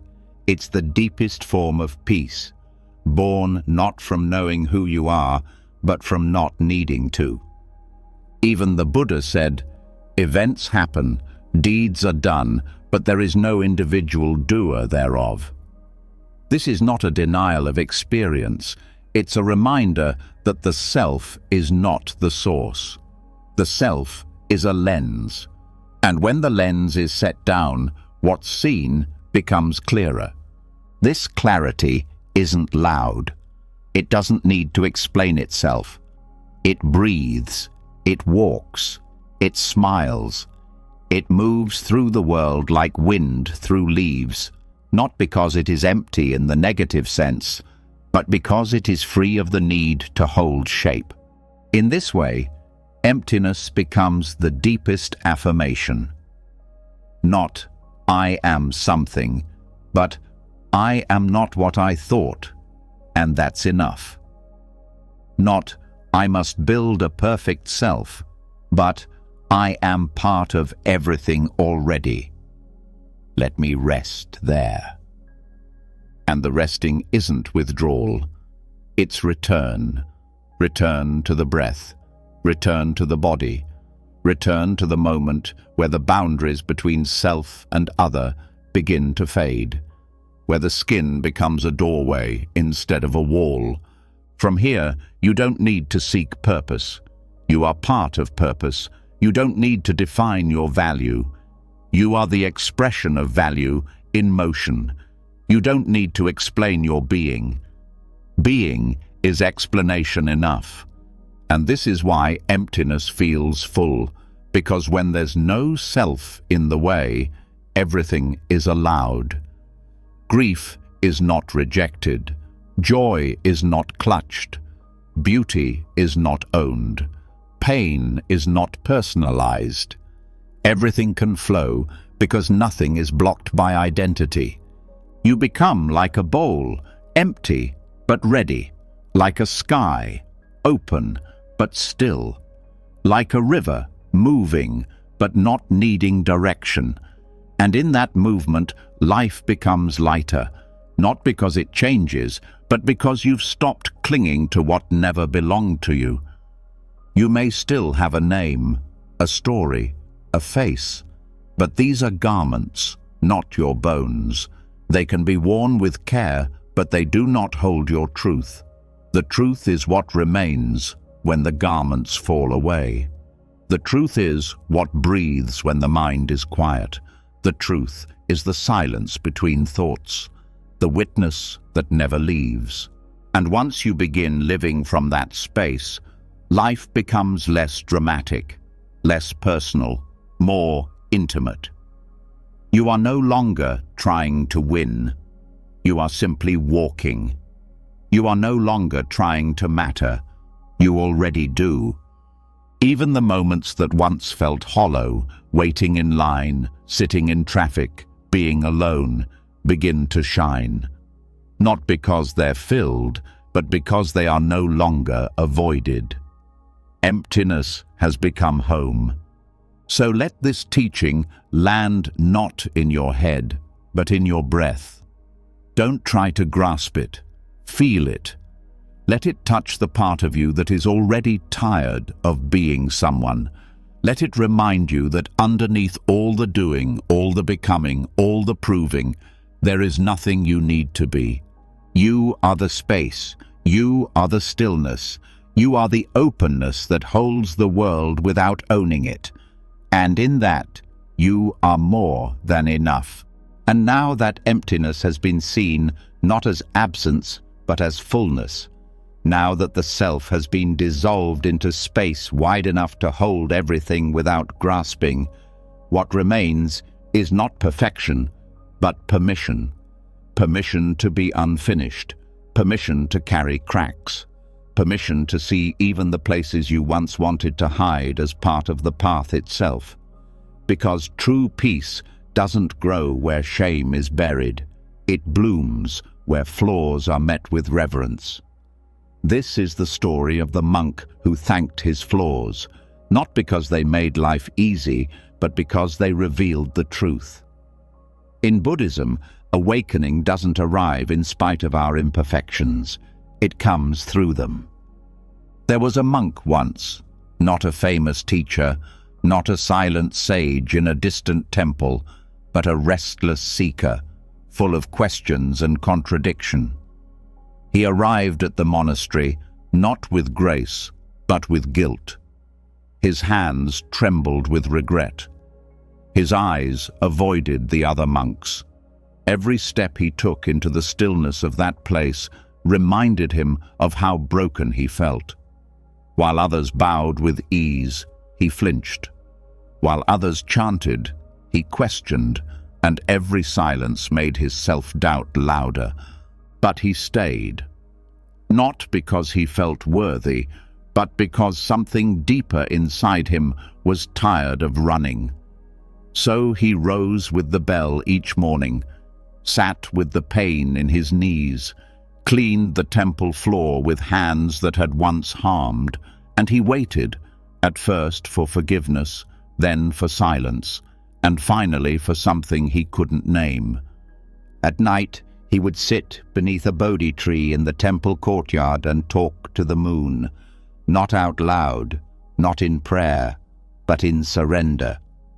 "I have made mistakes," he would say in his breath. "I am full of failure." And still, the moon never turned away. That quiet gaze stayed. One day, while sweeping the leaves from the stone path before morning chanting, the abbot approached. He watched the monk in silence for a moment, then said gently, "You sweep as though you are punishing the ground." The monk stopped. He looked down at the broom in his hands and whispered, "I have done many things I cannot take back." The abbot nodded slowly and said, "Then make this the place where they stop echoing." He placed his hand on the monk's shoulder. Not by forgetting, but by seeing clearly. A flaw only causes suffering when it is hidden, but when it's held with compassion, it becomes wisdom. This was the beginning, not of perfection, not of pride, but of presence. The monk didn't erase his past. He stopped arguing with it. He stopped using it as proof that he didn't belong. Instead, he let it become his practice. When anger arose, he didn't resist it. He sat with it like an old companion. When shame whispered, he bowed to it and asked what it was trying to protect. Little by little, something inside him changed. Not by effort, by seeing. He began to thank his flaws, not because they were pleasant, but because they had softened his arrogance, because they had broken the mask of superiority, because they had brought him to his knees and taught him how to listen. In Buddhist teachings, mistakes are not sins to be erased. They are footsteps on the path. A wrong word becomes an opportunity for humility. A selfish act becomes a teacher in empathy. A moment of harm becomes a doorway to vow not to repeat it. The Dharma doesn't demand that you be stainless. It invites you to be sincere. This is why the monk bowed deeper than others, not because he was more devout, but because he knew what it cost him to arrive in that bow. He had wrestled with his past, not to erase it, but to include it. He carried the weight of his younger self not with shame, but with a quiet hand on the back. "You were confused," he would say to his own reflection, "but now we walk differently." The Buddha taught that even Mara, the tempter, must be welcomed. That transformation does not come from defeating the shadow, but from understanding it. That compassion must begin in the places we feel least deserving of it. And the monk learned this not in scripture, but in silence, in watching his own mind, in forgiving it, again and again. One day, a younger monk came to him with tears in his eyes. "I've failed," the boy said. "I lied. I broke my promise. I've ruined my practice." The monk listened without judgment, and then said, "Then your practice has finally begun." That was the gift of his flaws. They made him a vessel for truth. Not the truth of achievement, but the truth of being human and being held anyway. Flaws, in this view, are not curses. They are cracked doors. Each mistake that is met with awareness becomes a step toward compassion. Each wound that is touched with kindness becomes a wellspring of understanding, not despite the flaw, but through it. This is not easy. The mind wants to hide, the ego wants to forget. But the path asks us to include, to bring the forgotten parts home, to say to the younger, foolish, angry versions of ourselves, "You are part of this story too." And in doing so, you reclaim your wholeness, not as perfection, but as integration. You stop asking, "Am I good enough?" and begin asking, "Can I stay present with what is?" Because the answer to worth is not found in the past. It is found in the breath that meets the past without turning away. That's why the monk gave thanks. Not to glorify his flaws, but to free himself from the belief that they defined him. He no longer needed to be spotless to walk the path. He needed only to walk it fully. With eyes open, with heart willing, with hands that didn't pretend to be clean, but knew how to carry water. And that's the lesson. You are not enough in spite of your flaws. You are enough because you can hold them with gentleness, because they didn't stop you from growing, because they brought you here to this very moment where you no longer need to hide. So let the broken parts breathe. Let them speak. Let them weep. But don't let them rule. Let them teach. Let them soften you. Let them shape you into someone who can listen deeply, because you know what it means to be unheard. Who can forgive fully, because you know what it means to need forgiveness. This isn't weakness. This is the strength that doesn't shout. This is the strength of someone who knows their darkness and walks anyway, who knows their pain and still reaches out to soothe another's. The monk who thanked his flaws did not transcend them. He carried them like prayer beads, each one a reminder that grace is not earned. It is remembered. After all the lessons, all the stillness, all the truths whispered in silence, one message remains clearer than anything else. You were never missing. You don't need to become someone. You don't need to fix what was never broken. You don't need more praise, more achievement, more perfection to finally deserve rest.